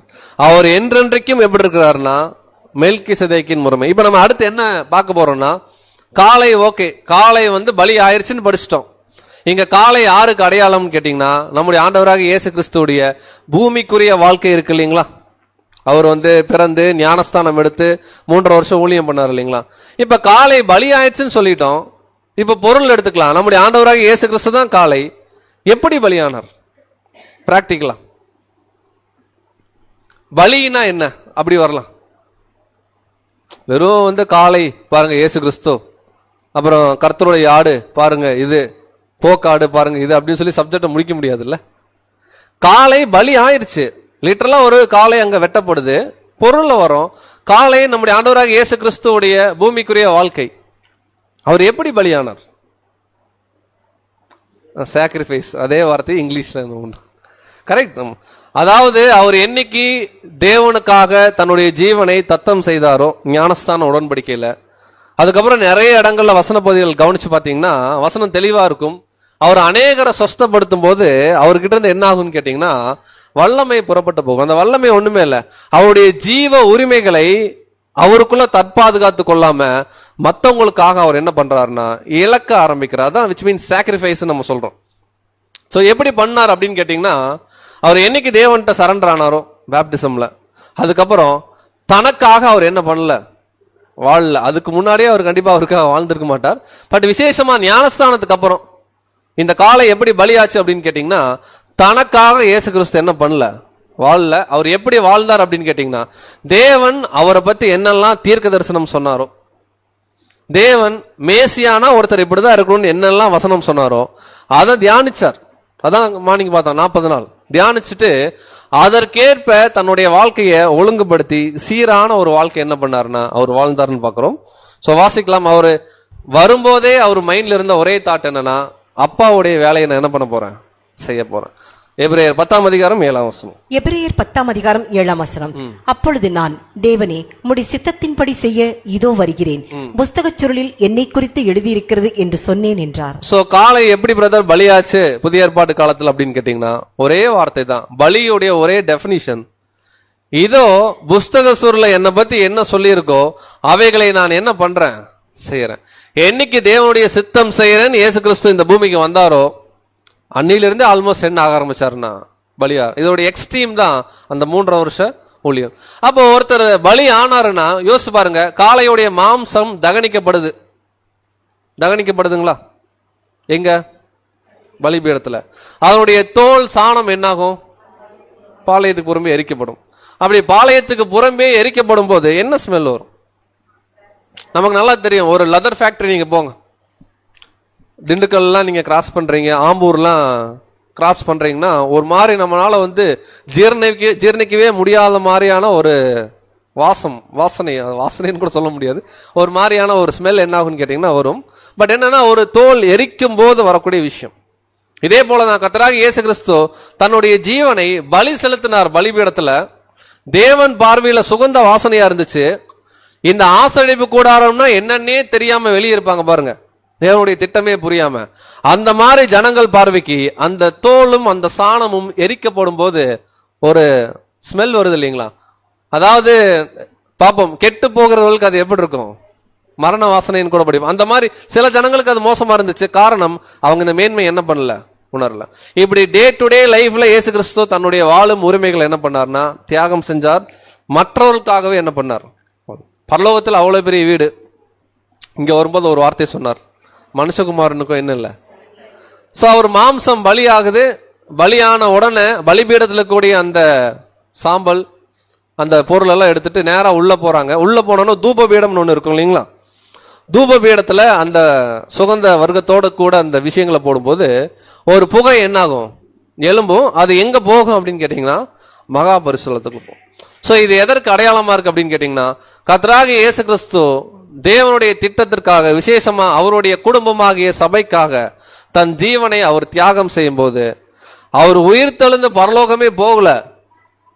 அவர் மரிச்ச மரணத்துடைய அந்த ஒரு சுகந்த வாசனை அவர் உயிர்த்தெழுந்து போறதுக்கு முன்னாடியே தேவனுடைய சமூகத்துக்கு என்ன ஆயிடுச்சு, போயிடுச்சு. இது அருமையா பவுல் எழுதுறார் எபிரேயர்ல, எபிரேயர் 5:2. எபேசியர் 5:2. கிறிஸ்து நமக்காக தம்மை தேவனுக்கு சுகந்த வாசனையான காணிக்கையாகவும் பலியாகவும் ஒப்புக் கொடுத்து நம்மில் அன்பு கூர்ந்தது போல நீங்களும் அன்பிலே நடந்து கொள்ளுங்கள். கிளியரா சொல்றார். கிறிஸ்து யாருக்காக? அப்ப ஆரோன் அங்க காளையுடைய பலி செலுத்தினது யாருக்காக அப்படின்னு கேட்டீங்கன்னா விசேஷமா அவருடைய வீட்டாருக்காக. கண்டிப்பா இந்த பாவ நிவர்த்தி எல்லாருக்கும் ரட்சிப்பை கொடுக்கும், அதுல எந்த மாற்று கருத்தும் இல்ல. சர்வலோகத்தின் பாவத்துக்கும் அவர் மரிச்சார். பட் முதல்ல இதை யாருக்காக தான் அப்படின்னு கேட்டீங்கன்னா அவருடைய சபையாகிய சரீரம் பார்க்கிறோம். அப்படி கிறிஸ்து அதாவது நமக்காக தம்மை தேவனுக்கு சுகந்த வாசனையாக எப்படி ஒரு தூப பீடத்துல, பலிபீடம் முடிஞ்சுள்ள தூப பீடத்துல அந்த பலியோடைய அந்த விஷயங்களை கொட்டும் போது ஒரு சுகந்த வாசனை மோஸ்ட் ஹோலி மகா பரிசுத்த ஸ்தலத்துக்குள்ள போகுமோ, அந்த மாதிரி இயேசு கிறிஸ்துடைய தியாக வாழ்க்கை பிதாவாகிய தேவனுக்கு ஒரு மிகுந்த ஒரு சுகந்த வாசனையா இருந்துச்சு. அவர் உயிர் தள்ளுறதுக்கு முன்னாடியே அவர் வாழ்ந்த வாழ்க்கை என்ன ஆகுதுன்னா தேவனுடைய சமூகத்துக்கு அங்க போகுதுன்னு பார்க்கிறோம். சோ இது காலை பலியாகவருடைய நிலைமை. சோ இது எப்படி அப்படிங்கறத பார்க்கிறோம். இது தூப பீடத்திலிருந்து போகுது இல்லைங்களா மோஸ்ட் ஹோலிக்குள்ள. இந்த போற பீரியட் தான். அவர் மறிச்சிட்டார். 40 நாள் எங்க தான் இருந்தாரு? பூமியில தான் இருந்தார். ஆனா அவர் எப்படி வாழ்ந்து தேவனுக்கு உண்மையா இருந்து அவர் அருமையான ரேன்சம் கொடுத்தாருங்கிற எல்லா விஷயமே தேவனுடைய சமூகத்துக்கு அவரு போறதுக்கு முன்னாடி என்ன ஆயிடுச்சுன்னா போயிடுச்சு. நம்ம வாசிக்கலாம். அப்போஸ்தலர் 1 அதிகாரம் 3 வசனம். அப்போஸ்தலர் 1 அதிகாரம் 3 வசனம். அவர் பாடுபட்ட பின்பு 40 நாளளவும் அப்போஸ்தலருக்கு தரிசனமாகி தேவனுடைய ராஜ்யத்துக்குரியவைகளை அவர்களுடனே பேசி அநேகம் தெளிவான திருஷ்டாந்தங்களினாலே அவர்களுக்கு தம்மை உயிரோடு இருக்கிறவராக காண்பித்தார். அப்ப நல்லா கவனிக்கலாம். அந்த காலை பலியான விஷயத்தை குறித்து பார்க்கும்போது ஒரு எக்ஸ்ட்ரீம் சாக்ரிஃபைஸ் நம்முடைய ஆண்டவராக இயேசு கிறிஸ்து செஞ்சார். 40 நாள் என்ன பண்றாருன்னா தன்னுடைய சீஷர்களுக்கு என்ன பண்றாருன்னா தரிசனமாகிறார். இந்த 40 நாளுக்கு முன்னாடியே ஒரு பலியின் மேன்மை தேவனுடைய சமூகத்துக்கு என்ன ஆயிடுச்சுன்னா போயிடுச்சு. இந்த கான்செப்ட எபிரேயர்ல நம்ம படிக்கலாம். எபிரேயர் 9 அதிகாரம் 24 வசனம். எபிரேயர் 9 அதிகாரம் 24 வசனம். அந்தப்படி மெய்யான பரிசுத்த ஸ்தலத்துக்கு அடையாளமான கையினால் செய்யப்பட்டதாய் இருக்கிற பரிசுத்த ஸ்தலத்திலே கிறிஸ்துவானவர் பிரவேசியாமல், அதாவது லிட்டரலா ஒரு பிரதான ஆசாரியன் ஒரு ஹோலி பிளேஸ்க்குள்ள போற மாதிரி இயேசு கிறிஸ்து என்ன லிட்டரலாம் போகல. அடுத்து பரலோகத்திலே தானே இப்பொழுது நமக்காக தேவனுடைய சமூகத்தில் பிரத்யட்சமாகும்படி பிரவேசித்திருக்கிறார். சோ நமக்காக தேவனுடைய சமூகத்துல இந்த பலி என்ன பண்ணியிருக்காருன்னா கொண்டு போயிருக்காரு. அப்ப பழைய ஏற்பாட்டு காலத்துல ஒரு மிருகத்துடைய பலி, அங்கேயும் ரத்தம் சிந்தப்படுது. புதிய ஏற்பாட்டு காலத்துல அந்த காளையுடைய பலி ஈக்குவல் டு யார் அப்படின்னு கேட்டீங்கன்னா நம்முடைய ஆண்டவராக இயேசு கிறிஸ்து. சோ நம்ம வேற பாடத்துல கூட படிச்சிருக்கோம், ஜீவனுக்கு ஜீவன். ஒரு மனிதன் செய்த தவறுக்கு, நம்ம பார்க்கிறோம் ஆதாமுடைய தவறுக்கு இன்னொரு மனிதன் தான் என்ன ஆகணும், பாவம் இல்லாத மனுஷன் பலியாகணும். ஒரு மிருகம் ஒருபோதும் என்ன ஆகாது, பலியாகாது. இப்ப அவர் மட்டும் பலியாயிட்டார். ஆனா வசனம் சொல்லுது அவர் மட்டும் இல்ல, அவர் தலை, அவருக்கு ஒரு சரீரம் இருக்கு. இத பவுல் எழுதுறாங்க 1 கொரிந்தியர் 12 அதிகாரம் 12 வசனம். 1 கொரிந்தியர் 12 அதிகாரம் 12 வசனம். எப்படியெனில் சரீரம் ஒன்று, அதற்கு அவயவங்கள் அநேகம், ஒரே சரீரத்தின் அவயவங்கள் எல்லாம் அநேகமாயிருந்தும் சரீரம் ஒன்றாகவே இருக்கிறது. அந்த பிரகாரமாக கிறிஸ்துவும் இருக்கிறார். இது கிறிஸ்துவோடைய சபை பாடத்துல படிச்சிருப்போம், திரும்ப கூட ரீவைண்ட் பண்ணிக்கலாம். சரீரம்ன்றது நம்ம ஹோல் பாடி. இந்த சரீரத்துல நிறைய அவயம் இருக்கு. கை இருக்கு, விரல் இருக்கு இல்லைங்களா, கண் இருக்கு, வாய் இருக்கு. இந்த எல்லா அவயங்களும் தனித்தனியா இருந்தாலும் சரீரமா பார்க்கும்போது ஒண்ணுதான். இப்படிதான் இயேசு கிறிஸ்து இருக்கார். இயேசு கிறிஸ்து தலை, அவருடைய சரீரம் 1,40,000 பேரு சேர்த்து சொன்னோம்னா கிறிஸ்து அப்படிங்கிற ஒரு வார்த்தை. இப்போ ஆரோன் அவருடைய குடும்பத்துடைய பாவ மன்னிப்பு. இப்ப இங்க கர்த்தராகிய இயேசு கிறிஸ்துடைய ஃபேமிலி அப்படின்னு பார்க்கும்போது இந்த சரீர அங்கங்கள் தான் பார்க்கிறோம், அவருடைய சபை தான். இப்ப சரீர அங்கத்துடைய தப்பிதங்களுக்காக நம்முடைய ஆண்டவர் என்ன பண்ணிட்டாருன்னா ஆல்ரெடி பலி ஆயிட்டார். இப்ப பாவ மன்னிப்பு கேட்டா கொடுத்துருவாரா? ஏன்னா பழைய ஏற்பாட்டுல பாவ மன்னிப்பு என்னாச்சு, காலை செத்தோன்னு என்னாச்சு வந்துச்சு.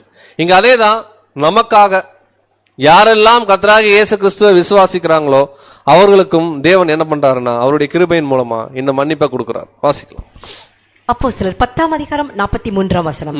அவரை விசுவாசிக்கிறவன் எவனோ அவன் அவருடைய நாமத்தினாலே பாவ மன்னிப்பை பெறுவான் என்று தீர்க்கதரிசிகள் எல்லாரும் அவரை குறித்தே சாட்சி கொடுக்கிறார்கள் என்றான். So clear. ஃபர்ஸ்ட் பலி காலை பலி விசேஷமா யாருக்குன்னா ஆரோனும் ஆரோனுடைய குடும்பத்துக்கும். இங்க யார் அப்படின்னு கேட்டீங்கன்னா கர்த்தராகிய இயேசு கிறிஸ்துவும் அவருடைய சபையாகிய சரீரமும். அவருக்கு அவர் பலி செலுத்த தேவையில்லை, அவர் செலுத்தின பலி நமக்காக. கண்டிப்பா நாம் அவர் விசுவாசம் அப்படின்னா ஒரு பூரண பாவ மன்னிப்பை நம்ம என்ன பண்ணலாம், பெற்றுக்கொள்ளலாம். இந்த பலி நமக்காக மட்டும் இல்ல, பின்னாடி உலக மக்களுக்கு என்ன ஆக போகுதுன்னா வரப்போகுது. நம்ம பார்த்துட்டோம் காலை எப்படி பலியாச்சுன்றதை பார்த்தோம். நம்முடைய ஆண்டவராக இயேசு கிறிஸ்து ஞானஸ்தானம் எடுத்ததிலிருந்து அவருடைய தியாக வாழ்க்கை என்னாச்சுன்னா ஆரம்பமாச்சு. அவர் தனக்காக வாழல, யாருக்காக வாழ்ந்தாருங்க, பிறருக்காக, விசேஷமா நமக்காக என்ன பண்ணாருன்னா வாழ்ந்தார். அவர் வாழ்ந்த வாழ்க்கை ஒரு சுகந்த வாசனையா தேவனுடைய சமூகத்துக்கு என்னாச்சுன்னா போச்சு. அதையும் நம்ம எபேசியர் 5:2 படிச்சிட்டோம். இப்ப அடுத்து பலி நம்பர் 2. இப்ப என்ன பலியாகும்? 2 வெள்ளாட்டு கடால சீட்டு போடுறாங்க, ஒரு வெள்ளாட்டு கடை என்ன ஆகும்னா பலியாகும். வாசிக்கலாம். லேவியராகமம் 16 அதிகாரம் 7 வசனம். லேவியராகமம் 16 அதிகாரம் 7 வசனம். அந்த 2 வெள்ளாட்டு கடாக்களையும் கொண்டு வந்து ஆசரிப்பு கூடார வாசலிலே கர்த்தருடைய சந்நிதியில் நிறுத்தி. பாருங்க, இந்த இடத்துல போட்டிருக்காங்க பிக்சர்ல, கர்த்தருடைய சந்நிதின்னு வச்சுக்கோங்களேன். ஆசரிப்பு கூடார வாசல் என்ன பண்றாங்க, நிறுத்துறாங்க. ஒருவேளை இங்க நிறுத்துறாங்களா இங்க நிறுத்துறாங்களான்னு நமக்கு தெரியல, நிறுத்துறாங்க கர்த்தருடைய சந்நிதி. இப்ப சீட்டு போடுறாங்க. சீட்டு போட்டோம்னா ஒரு சீட்டு பாத்தீங்கன்னா ஒரு வெள்ளாட்டு கடா தெரிந்து கொள்ளப்படுது. இதுதான் கர்த்தருடைய ஆடு அப்படின்னா இந்த ஆடை உள்ள கூட்டிட்டு போய் ஃபார்மாலிட்டி பண்றாங்க. இந்த ஆடை உள்ள கூட்டிட்டு போய் ஃபார்மாலிட்டி என்ன பண்ணுவாங்க? காளைக்கு என்ன பண்ணாங்களோ அப்படியே டிட்டோ. இந்த ஆடை என்ன பண்றாங்கன்னா தலை மேல கை வச்சு பாவத்தை சுமத்தி இப்படியே நீ போயிருன்றோம். உனக்கு உள்ளுக்குள்ள வரக்கு என்ன இல்லை, அனுமதி இல்லை, நீ வெளியே போயிரு. ஆனா நீயும் என்னாக போற, மறிக்க போறன்றாங்க. இப்ப நம்ம பார்க்கக்கூடிய ஃபர்ஸ்ட் விஷயம் என்னன்னா, கர்த்தருக்கென்று சீட்டு விழுந்த வெள்ளாட்டு கடாவை பாவ நிவாரண பலியாக என்ன பண்ணாங்க? சேர பண்ணாங்க. அதுலயே வாசிக்கலாம். லேவியராகமம் 16ஆம் அதிகாரம் 10ஆம் வசனம். லேவியராகமம் 16ஆம் அதிகாரம் 10ஆம் வசனம். போக்காடாக விடப்பட சீட்டு விழுந்த வெள்ளாட்டு கடாவை அதை கொண்டு பாவ நிவர்த்தி உண்டாக்கவும் அதை போக்காடாக வனாந்திரத்திலே போக விடவும் கர்த்தருடைய சந்நிதியில் உயிரோடு நிறுத்தி. நம்ம படிச்சதுதான் வெள்ளாட்டு கடா. அப்புறம் இன்னொரு ஆடு போக்காடு. போக்காடு நம்ம பின்னாடி வருவோம். ஃபர்ஸ்ட் நம்ம பார்க்கக்கூடியது வெள்ளாட்டு கடா. சோ இந்த வெள்ளாட்டு கடாவுடைய பலி எதற்கு அடையாளமா இருக்கு அப்படின்னு கேட்டீங்கன்னா, கிளியரா லேவியராகமத்துல டிஃபைன் பண்றாங்க. இந்த வெள்ளாட்டு கடாவை செலக்ட் பண்ணோன்னு என்னென்ன ஃபார்மாலிட்டி எல்லாம் பண்றாங்கன்னு வசனம் இருக்கு. அந்த வசனத்தை படிச்சோம்னாவே இந்த பலி யாருக்கு அடையாளம் நம்ம கண்டுபிடிச்சிடலாம். வாசிக்கலாம். லேவியராகமம் 16ஆம் அதிகாரம் தான் இன்னைக்கு ஃபுல்லாவே 15ஆம் வசனம். லேவியராகமம் 16ஆம் அதிகாரம் 15ஆம் வசனம். பின்பு ஜனத்தினுடைய பாவ நிவாரண பலியான வெள்ளாட்டு கடாவை அவன் கொன்று. நல்லா கவனிக்கலாம். காளையுடைய பலி ஆரோனும் அவருடைய ஃபேமிலிக்கும். இப்போ சமஸ்த இஸ்ரேல் ஜனங்கள் இருப்பாங்க இல்லைங்களா, அந்த சமஸ்த இஸ்ரேல் ஜனங்களுடைய பாவத்திற்காக இங்க ஒரு ஆடு என்ன ஆகுது? பலியாகுது. அதான் பாக்குறோம். ஜனத்தினுடைய பாவ நிவாரண பலியான வெள்ளாட்டு கடாவை என்ன பண்றாங்கன்னா அவன் கொன்று அதன் ரத்தத்தை திரைக்கு உட்புறமாக கொண்டு வந்து காளையின் ரத்தத்தை தெளித்தது போல அதன் ரத்தத்தையும் கிருபாசனத்தின் மேலும் அதற்கு முன்பாகவும் தெளித்து. அதாவது ஒரு வரியில சொல்லணும்னா, காளைக்கு என்ன ஃபார்மாலிட்டியோ அதே ஃபார்மாலிட்டி தான் எதுக்குன்னா வெள்ளாட்டு கடாக்கும். தொடர்ந்து வாசிக்கலாம். 16. லேவியராகமம் 16ஆம் அதிகாரம் 16ஆம் வசனம். இஸ்ரவேல் புத்திரருடைய தீட்டுகளின் நிமித்தமும் அவர்களுடைய சகல பாவங்களினாலும் உண்டான அவர்களுடைய மீறுதல்களின் நிமித்தமும் பரிசுத்த ஸ்தலத்திற்காக பிராயச்சித்தம் செய்து அவர்களிடத்தில் அவர்களுடைய தீட்டுகளுக்குள்ளே நிற்கிற ஆசரிப்பு கூடாரத்திற்காகவும் அப்படியே செய்ய கடவன். இது முழுக்க எதுக்குன்னா பாவ நிவர்த்தி, விசேஷமா தீட்டுகள் என்ன ஆகுதுன்னா கழிக்கப்படுது. அப்ப காளையுடைய பலி பாத்தீங்கன்னா கர்த்தராகிய இயேசு கிறிஸ்துடைய பலி அப்படிங்கறத நம்ம புரிஞ்சுக்கிட்டோம். இது நம்ம இந்த சப்ஜெக்ட்ல கூட பார்த்திருப்போம். சேஷ்ட புத்திர பாகத்துல கூட இந்த 2 ஆட்டுக்கடாக்களை குறிச்சு பார்த்திருப்போம். இதுல கர்த்தருக்கென்று சீட்டு விழுந்த வெள்ளாட்டு கடாவுடைய பலி நல்லா நீங்க கவனிங்க. காளை எப்படி ஃபார்மாலிட்டி தேவன் சொன்னாரோ அதே ஃபார்மாலிட்டி தான் இந்த சீட்டு விழுந்த கர்த்தருக்கென்று விழுந்த வெள்ளாட்டு கடா. Same formality. அங்க ஆரோன் செலுத்தினது அவருக்காகவும் அவருடைய ஃபேமிலிக்காகவும், இங்க வெள்ளாட்டு கடா விசேஷமா சமஸ்த ஜனங்களுடைய பாவத்துக்காகவும் செலுத்தப்படுது. நான் முன்னமே சொன்ன மாதிரி எல்லா பலிகள்லயும் கர்த்தராகிய இயேசு கிறிஸ்துவோட பலி என்ன ஆகுதுன்னு கேட்டீங்கன்னா அங்க இருக்கு. பட் விசேஷமா இந்த வெள்ளாட்டு கடாவுடைய பலி யாருடைய பலி அடையாளமா இருக்குன்னா, காளை ஃபார்மாலிட்டி செஞ்ச அதே ஃபார்மாலிட்டிய பின்னாடி ஒரு வகுப்பார் என்ன ஆகுறாங்கன்னா தொடர்ந்து வராங்க. அவங்க காளை அளவுக்கு பெருசு இல்ல, கொஞ்சம் சின்னது வெள்ளாட்டு கடா. அவங்க இந்த பலி செலுத்துறதுக்கு காரணமே என்னன்னா கர்த்தராகிய இயேசு கிறிஸ்து தான். ஏன்னா காளை முன்பாக என்ன ஆயிடுச்சு? பலி செலுத்தப்பட்டுருச்சு. இவங்க யார் அப்படின்னு கேட்டீங்கன்னா சபை வகுப்பார். இங்க வெள்ளாட்டு கடை யாருக்கு ஒப்புமையா பாக்குறோம்னா கிறிஸ்து அப்படின்னு பாக்குறோம். கிறிஸ்துனா இந்த வெள்ளாட்டு கடாவுடைய பலியிலையும் ஆண்டவர் இருக்கார். அதுல எந்த மாற்று கருத்து. ஏன்னா ஆண்டவர் இல்லாம யாரும் என்ன பண்ண முடியாது, பாவ நிவர்த்தி கொடுக்க முடியாது. விசேஷமா இது யாருக்கு அடையாளமா இருக்குன்னா 1,44,000 பேருடைய தியாக வாழ்க்கைக்கு சீட்டு போடப்பட்ட இந்த கர்த்தருடைய ஆடு என்னவா இருக்குன்னா, இப்ப எப்படி காளையை செத்துச்சு நமக்கு தெரியும் இல்லைங்களா? நேரம் ஆசரிப்பு கூடாரத்துக்குள்ள என்ன பண்ணுவாங்க? கூட்டு வருவாங்க. கூட்டு வந்தோடனே ஃபர்ஸ்ட் என்ன பண்ணுவாங்க? கழுத்தை. இப்ப அப்படியே என்னங்க இமேஜின் பண்ணிக்க. இப்போ சபை வகுப்பாரா அழைக்கப்பட்டோம், உள்ள நம்ம வந்துட்டோம். நமக்கு தேவன் பேர் சொல்றார், கர்த்தருக்கென்று சீட்டு விடப்பட்ட அல்லது சீட்டு போடப்பட்ட ஆடு உள்ள வந்துட்டு. இப்ப எப்படி இயேசு கிறிஸ்து பலியானாரோ அதே மாதிரிதான் அந்த வெள்ளாட்டு கடா பலியாகுது. அதுல டீட்டெயிலா பாத்தீங்கன்னா அதோடைய இன்னர் ஆர்கன்ஸ் எல்லாம் பலிபீடத்துல போடுவாங்க. தோல் எல்லாம் பாத்தீங்கன்னா வெளியே போடுவாங்க. நம்ம அதுக்கெல்லாம் மீனிங் நம்ம இப்ப பார்க்கல. விசேஷமா பாத்தீங்கன்னா அவருடைய லிவர், அந்த மாதிரி கிட்னி, இந்த இன்னர் ஆர்கன்ஸ் எல்லாம் பலிபீடத்துல போடுவாங்க. ஜீவன் உள்ள விஷயங்கள் எல்லாம் நம்ம அவ்வளவு டீட்டெயில் போகல, ஜஸ்ட் இது என்னன்னு தான் பாக்குறோம். சோ இங்க வெள்ளாட்டு கடாவுடைய பலி நமக்குன்னு நம்ம பாக்குறோம். இப்போ நாம என்ன ஆகணும்னா சாகணும். கரெக்டுங்களா? கர்த்தராகிய இயேசு கிறிஸ்து என்ன பண்ணார்? இறந்தார், பலியானார். இப்ப நாம சாகணும் பாவ நிவர்த்திக்காக. அப்படின்னா நாம சாகிறதுனா என்ன? காளை எப்படி செத்துச்சுன்னு நீங்க ஞாபகப்படுத்தினீங்கன்னா சொல்லிடலாம். நம்ம தான் ஆடு, நம்ம கொல்லப்படணும். கரெக்டுங்களா? நம்ம கொல்லப்படணும் அப்படின்னா இன்னொருத்தர் வந்து நம்ம என்ன பண்ண மாட்டாரு. புதிய ஏற்பாடு காலத்துல எல்லாமே சுயாதீனம். நம்மளை யாராவது பேப்டிஸ்ட் எடுங்கன்னு கம்பல் பண்ணாங்களா?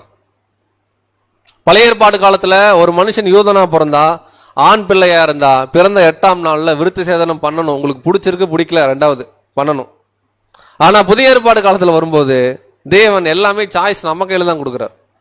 இப்ப நம்ம தான் கர்த்தருடைய ஆடு. ஏன்னா நம்ம உள்ள வந்துட்டோம், சீட்டு விழுந்துருச்சு. இப்ப நாம என்ன ஆகணும்னா பலி ஆகணும். பலி ஆகிறதுக்கு உண்டான சகல உபகரணங்களும் நம்ம கையில தான் இருக்கு.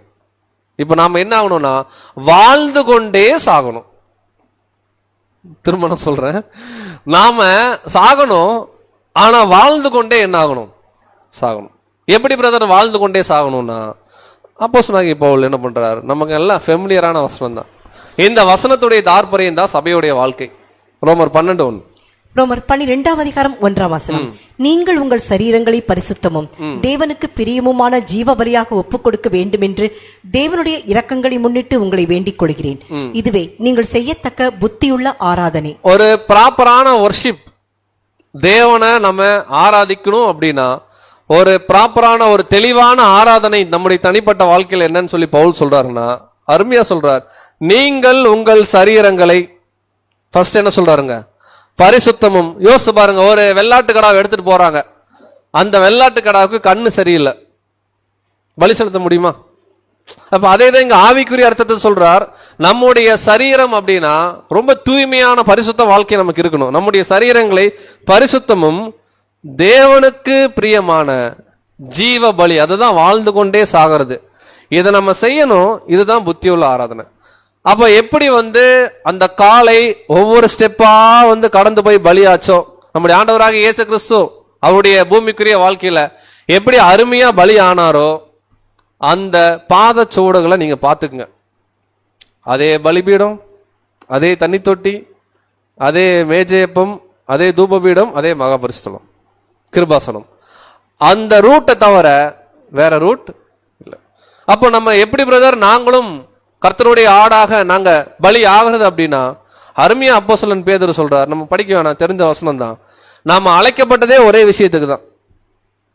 இயேசு கிறிஸ்து அடிச்சோட வச்சுட்டு போயிட்டார், காலை முன்னாடி போயிடுச்சு, பலி ஆயிடுச்சு. இப்ப வெள்ளாட்டுக்கடா நாம என்ன பண்ணோம்னா இதே பாத சோடுகள்ல என்ன பண்ணோம்? நடந்துப்போம். திடீர்னு ஒரு ப்ராப்ளம் வருதா, கர்த்தராகிய இயேசு கிறிஸ்து இந்த ப்ராப்ளத்தை எப்படி ஹேண்டில் பண்ணியிருப்பார்? Extreme imagination. இதுக்கு நம்முடைய சகோதரர்கள் அடிக்கடி பயன்படுத்துற வார்த்தை வாட் வுட் ஜீசஸ் டூ. இப்படி ஒரு சுச்சுவேஷன்ல ஒருவேளை இயேசு கிறிஸ்து லைஃப்ல ஒருவேளை நடந்திருந்தா அவர் எந்த ஸ்டெப் எடுத்து வச்சிருப்பார்?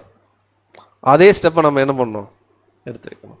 ஏன்னா நம்ம படிக்கிறோம், கர்த்தராகிய இயேசு கிறிஸ்து இடத்துல விசுவாசிக்கிறதுக்கு மாத்திரம் நம்ம என்ன ஆகல, வரல. வாசிக்கலாம். பிலிப்பியர் 1:29. பிலிப்பியர் 1:29. ஏனெனில் கிறிஸ்துவனிடத்தில் விசுவாசிக்கிறதற்கு மாத்திரமல்ல, அவர் நிமித்தமாக பாடுபடுகிறதற்கும் உங்களுக்கு அருளப்பட்டிருக்கிறது. அப்ப இந்த ஒரு ஜீவியமே வந்து பாத்தீங்கன்னா ஆட்டுக்கடா பலியாகிறது, அநேக உபத்திரவங்கள் பாடுகள் வழியா நம்முடைய ஜீவ உரிமைகளை நாம் என்ன பண்றோம்னா இழக்கிறோம். அங்க எப்படி ஒரு பலி ஆச்சோ, என்னைக்கு நம்ம ஞானஸ்தானத்துல, கரெக்டா இல்லைங்களா? காரமடை இல்லையா நிறைய பேர், என்னைக்கு நம்ம ஞானஸ்தானத்துல தேவனோடு உடன்படிக்கைக்கு நம்ம ஒப்பு கொடுத்தோமோ, அந்த உடன்படிக்கைக்கு பேரே சொல்லும்போது it is a covenant sacrifice. அதாவது ஒரு என்ன சொல்றதுன்னா பலியினாலே உடன்படிக்கை என்ன பண்ணியிருக்கோம். அங்க ஒரு பலியாச்சு, கர்த்தருக்கென்று செலுத்தப்பட்ட ஒரு ஆடு என்னாச்சு? செத்துச்சு. இங்க அதே ஆடாக நாம என்ன சொல்லிதான் ஞானஸ்தானம் எடுத்திருக்கோம்னா இனிமேல், கரெக்டா இல்லைங்களா? இந்த திருமணத்துல சொல்றாங்க, என்னுடைய வாழ்விலும் சாவிலுமா சுகத்திலும் துக்கத்திலும். அந்த மாதிரி பேப்டிஸ்ட் எடுக்கும்போது நம்ம சொன்னோம், கொஞ்சம் யோசிச்சு பாரு. நான் ஆதாமுடைய துர்குணத்திலே உருவாகி ஒரு பிரதான பாவிங்கிறத நான் என்ன பண்றேன்? ஒப்பு கொடுக்கிறேன். பூமியில கர்த்தராகிய இயேசு கிறிஸ்து என்னும் ஒருத்தருடைய நாமமே அல்லாமல் வேற எந்த நாமமும் என்ன ஆகாது, நம்மளை மேல கொண்டு வராது. எல்லாம் சொல்லி இனிமேல் என்னுடைய தாளந்துகள், என்னுடைய எல்லா விஷயங்களையும் தேவனுக்காகவும் அவருடைய ஜனங்களுக்காகவும் நான் என்ன பண்றேன்? பிரதிஷ்டைக்கு ஒப்பு கொடுக்கிறேன் அப்படின்னு சொல்லி எடுத்தோம். ஒருவேளை மறந்துருந்தா நான் இப்ப ஞாபகப்படுத்திடுறேன். சொன்ன இல்லைங்களா, சொன்னதுதான் பலியினாலே உடன்படிக்கை. இப்ப அந்த உடன்படிக்கையை நம்ம ஒவ்வொரு நாளும் என்ன பண்ணணும், தனிப்பட்ட வாழ்க்கையில நிறைவேற்றதுல நிறைய தியாகங்கள் இருக்கும். நம்முடைய நேரம் தியாகம் பண்ண வேண்டியது இருக்கும். நம்முடைய செல்வங்கள், ஒருவேளை தேவனுக்கு நம்ம நிறைய தேவன் நமக்கு கொடுத்திருந்தாருன்னா அந்த செல்வங்களை நம்ம என்ன பண்ண வேண்டியது இருக்கும், தியாகம் செய்ய வேண்டியது இருக்கும். நிறைய பொருட்கள் ஒருவேளை தேவன் நமக்கு கொடுத்திருக்கிறார், வீடு, அந்த மாதிரி சில விஷயங்களை தேவனுடைய ஊழியத்துக்காகவும் தேவனுடைய பிள்ளைகளுக்காகவும் தேவனுக்காகவும் அர்ப்பணிக்க நம்ம மைண்ட் என்ன ஆகணும், வரணும். எக்ஸ்ட்ரீமா என்னன்னா, நம்முடைய தனிப்பட்ட வாழ்க்கைன்னு ஒன்று இருக்கு பாருங்க, அதுல முதலிடம் யாருக்காக தான் இருக்கணும்னா தேவனுக்காக இருக்கும். இதுதான் ஒரு தியாக வாழ்க்கை. தேவன் மற்ற விஷயத்தெல்லாம் ரெண்டாவதா தான் பார்ப்பார், முதல்ல நம்முடைய இருதயத்தை தான் பார்க்கிறார். இந்த பலியினால உடன்படிக்கை செய்த நம்ம எல்லாரும் அந்த ஆட்டுக்கடா மாதிரி தியாகம் ஆகணும்னா முதல்ல போய் நம்ம எல்லாத்தையும் ஒன்றும் இல்லை, லிட்டரலா எடுத்துங்க, ஒரு ஆடு வெட்டப்பட்டுருச்சு, சுத்திகரிச்சு வாட்டரை வச்சு நல்லா கிளீன் பண்ணி அந்த ஆடை அப்படியே எடுத்து பலிபீடத்தில் வச்சிருவாங்க. பலிபீடத்தில் அது என்ன ஆகும், அதில் என்னென்ன பார்ட் வைப்பாங்கன்னு இதில் இருக்கு, நான் சிம்பிளா சொல்றேன். அது எரியும். இப்போ நம்ம ஞானஸ்தானம் ஒப்பு கொடுத்துட்டோம் அப்படின்னா கம்ப்ளீட்டா நம்ம என்ன ஆகணும், பலி ஆகணும். ஏன்னா பலியினாலே என்ன பண்ணிட்டோம், இல்ல பிரதர் நான் தலையை மட்டும் தனியா வச்சுக்கிறேன், தலை எனக்கு ரொம்ப முக்கியம், சரீரத்தை வேணா பலியா கொடுத்துக்கிறேன் அப்படின்னா, ஒரு பாட்டை மட்டும் வஞ்சித்து வச்சுட்டு மீதி பாட்டெல்லாம் தேவனுக்கு கொடுக்குறேன் அப்படின்னா அது கம்ப்ளீட் பலி ஆகாது. 100% நம்ம என்ன பண்ணோம்னா வில்லிங்கா சாக்ரிஃபைஸ் பண்ண முன் வரணும்னு பார்க்கணும். ஸோ இதை பண்ணின உதாரணம் பாத்தீங்கன்னா அப்போஸ்தலர்கள். அதுல ஒரே ஒரு உதாரணம் நம்ம பார்க்கிறோம். அப்போஸ்தலர் 9:16. அப்போஸ்தலர் 9:16. அவன் என்னுடைய நாமத்தின் நிமித்தம் எவ்வளவாய் பாடுபட வேண்டும் என்பதை நான் அவனுக்கு காண்பிப்பேன் என்றார். சோ இந்த சாக்ரிஃபைஸ்க்குள்ள நிறைய அனுபவங்கள் நமக்கு வரும், கசப்பான அனுபவங்கள். சோ நிறைய உபத்திரம் வரும். பவுல் பத்தி சொல்லும் போது அவர் எந்த அளவுக்கு பாடுபடணும்ன்றத நான் என்ன பண்றேன் காமிக்கிறேன்னாரு. பின்னாடி பவுலுடைய லைஃப் எல்லாம் நீங்க எடுத்தீங்கன்னா எக்கச்சக்க பாடுகள், நிறைய கசப்பான அனுபவங்கள். ஆனா தேவனுக்கு அது ஒரு சுகந்த வாசனையா அங்க இருந்துச்சுன்னு பார்க்கணும். வாசிக்கலாம். கொலோசியர் 1:24. கொலோசியர் 1:24. இப்பொழுது நான் உங்கள் நிமித்தம் அனுபவிக்கிற பாடுகளில் சந்தோஷம் அடைந்து கிறிஸ்துவனுடைய உபத்திரவங்களில் குறைவானதை அவருடைய சரீரமாகி சபைக்காக என் மாம்சத்தில் நிறைவேற்றுகிறேன். பாருங்க, இயேசு கிறிஸ்துடைய சரீரத்தில் குறைவானதை அப்படின்னா அவர் 100% பண்ணிட்டாரு. அதுல ஒரு சின்ன பார்ட்டை பவுல் சொல்றார், அவருடைய சரீரமாகிய சபைக்காக என்ன பண்றேன்னா தியாகம் செய்ய. இங்க இதேதான், ஞானஸ்தானம் எடுத்து கர்த்தருடைய ஆடாக நம்ம உடன்படிக்கை செஞ்சு உள்ள வந்தாச்சுன்னா நம்மளோட 100% நம்முடைய லைஃப் என்ன பண்ணோம்னா தேவனுக்காக. அந்த 100%லாம் நீங்க நம்ம புரிஞ்சுக்கலாம். நம்ம வேலைக்கு போறோம், தூங்க போறோம், கண்டிப்பா உணவு என்ன பண்ண போறோம், அதெல்லாம் தேவன் எந்த டிஸ்டர்பன்ஸும் கொடுக்கல. அது இல்லாம உலக வாழ்க்கைக்காக நம்ம செலவிடக்கூடிய மற்ற எல்லா விஷயத்தையும் கர்த்தர் பக்கம் நம்ம என்ன பண்ணணும், திருப்பணும் நம்ம பார்ப்போம். இதை அருமையா செஞ்சவர்கள் அப்போஸ்தலர்கள். ஆனா அநேக உபத்திரவங்கள் வந்துச்சு. அதே தான் நமக்கு என்ன ஆக போகுதுன்னு வரப்போகுது. இதெல்லாம் ஏன் அப்படின்னா கர்த்தருடைய ஆடு கர்த்தரை போல என்ன ஆகும். இத பவுல் ரோமர்ல எழுதும்போது தம்முடைய குமாரன் அநேக சகோதரர்களுக்குள்ளாக முதற் பேரானவராக இருக்கும் பொருட்டு தேவன் யாரெல்லாம் தெரிந்து கொண்டாரோ நம்மளை கூட யாருடைய சாயலுக்கு தான் மாத்துறார். அப்ப நீங்க யோசிச்சு பாருங்களேன், மிருகத்துலதான் காலை வெள்ளாட்டுக்கடா, ஆனா நிஜத்துல பாத்தீங்கன்னா நம்ம ஞானஸ்தானம் எடுத்து நம்ம மரிக்கிறக்குள்ள நம்ம இந்த பலியின் ஜீவியத்துல கிறிஸ்துவ போலவே ஒரு சாயலை இந்த சரீரத்துல நம்ம என்ன பண்ண போறோம், வெளிப்படுத்த போறோம். மேபி பேர் சொல்லும் போது கூட இவர் பிரதர் இவர் சிஸ்டர்னு சொல்லுவாங்க.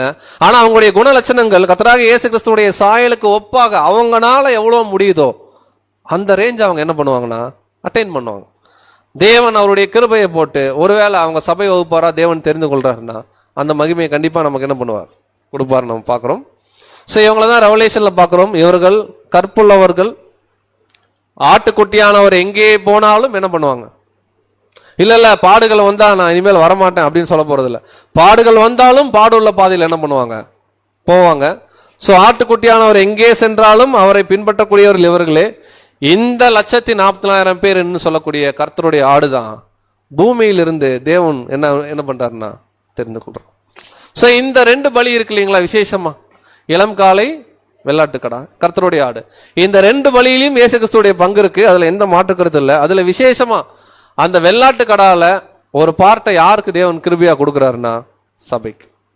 இந்த 2 பலியும் சேர்ந்து விசேஷமா சர்வலோகத்தின் பாவத்தையும் என்ன பண்ண போகுதுன்னா நிவர்த்தி செய்ய போகுது. கிறிஸ்து இயேசுடைய ransom தான் சபை ஒரு ஹெல்ப்பர் மாதிரி என்ன பண்ணுவாங்கன்னா இருப்பாங்க. ஸோ 2 பார்ட் நம்ம பார்த்துட்டோம். இறுதியா அந்த பாடத்துல நம்ம பார்க்கக்கூடிய 3வது ஒரு ஆடுல 2வது, பட் ஆர்டர்ல 3வது போக்காடு. ஸோ இந்த போக்காடுடைய பலி எதற்கு அடையாளமா இருக்குன்றத நம்ம வசனத்துல வாசிக்கலாம். லேவியராகமம் 16:21. லேவியராகமம் 16ஆம் அதிகாரம் 21ஆம் வசனம். அதன் தலையின் மேல் ஆரோன் தன் 2 கைகளையும் வைத்து அதன் மேல் இஸ்ரவேல் புத்திரருடைய சகல அக்கிரமங்களையும் அவருடைய எல்லா பாவங்களினாலும் உண்டான அவருடைய சகல மீறுதல்களையும் அறிக்கையிட்டு அவைகளை வெள்ளாட்டு கடாவினுடைய தலையின் மேல் சுமத்தி அதை அதற்கான ஆள் வசமாய் வனாந்திரத்துக்கு அனுப்பிவிட கடவன். சோ அந்த ஆடு டேபர்நாக்கிலுக்குள்ள வரல, என்ன ஆச்சுன்னா டேபர்நாக்கிலுக்கு வெளியே போகுது. சோ வாசிக்கலாம் அதுல 22. லேவியராகமம் 16ஆம் அதிகாரம் 22ஆம் வசனம். அந்த வெள்ளாட்டு கடா அவர்களுடைய அக்கிரமங்களை எல்லாம் தன்மேல் சுமந்து கொண்டு குடியில்லாத தேசத்துக்கு போவதாக அவன் அந்த வெள்ளாட்டு கடாவை வனாந்திரத்திலே போகவிட கடவன். அதாவது ஆள் இல்லாத இடத்துக்கு என்ன ஆகுதுன்னா போகுது. கண்டிப்பா அங்க இருக்கக்கூடிய ஏதோ ஒரு மிருகமோ ஏதோ ஒரு சூழ்நிலையிலோ இந்த ஆட்டு கடாவும் என்ன ஆகும்னா கொல்லப்படும். கர்த்தராகிய இயேசு கிறிஸ்து சபை 3வதா விடப்பட்ட போக்காடு. நம்ம பலின்னு நீங்க எடுத்துட்டீங்கன்னா டேபர்நாக்கில் ஒவ்வொரு இன்ச் பை இன்ச் இயேசு கிறிஸ்துக்கு நிழல் பொருள் இருக்கு. நம்ம இன்னும் டெப்தா பார்க்கும்போது இந்த போக்காடுடைய பலி யாருக்கு அடையாளமா இருக்கு அப்படின்னு கேட்டீங்கன்னா, இந்த சபை வகுப்பாருக்கு அப்புறம் தேவன் இன்னொரு வகுப்பாரை தெரிந்து கொள்றாரு. அவங்களுடைய பேரு தான் வந்து பாத்தீங்கன்னா திரள் கூட்டம். இவங்க டேபர்நாக்கிலுக்குள்ள வரல, டேபர்நாக்கிலுக்கு என்ன பண்றாங்க, வெளியே போறாங்க. சோ இந்த போக்காடுடைய பலி யாருக்கு அடையாளமா இருக்கு அப்படின்னு கேட்டீங்கன்னா, ஒரு வனாந்திரமான நிலைமையில போய் மரணத்துக்குள்ள போகக்கூடிய ஒரு குரூப் யார் அப்படின்னு கேட்டீங்கன்னா திரளான கூட்டம். இவங்களும் சபைக்குண்டான அழைப்பு தான், கர்த்தருடைய ஆடாதான் வரணும்னு வராங்க.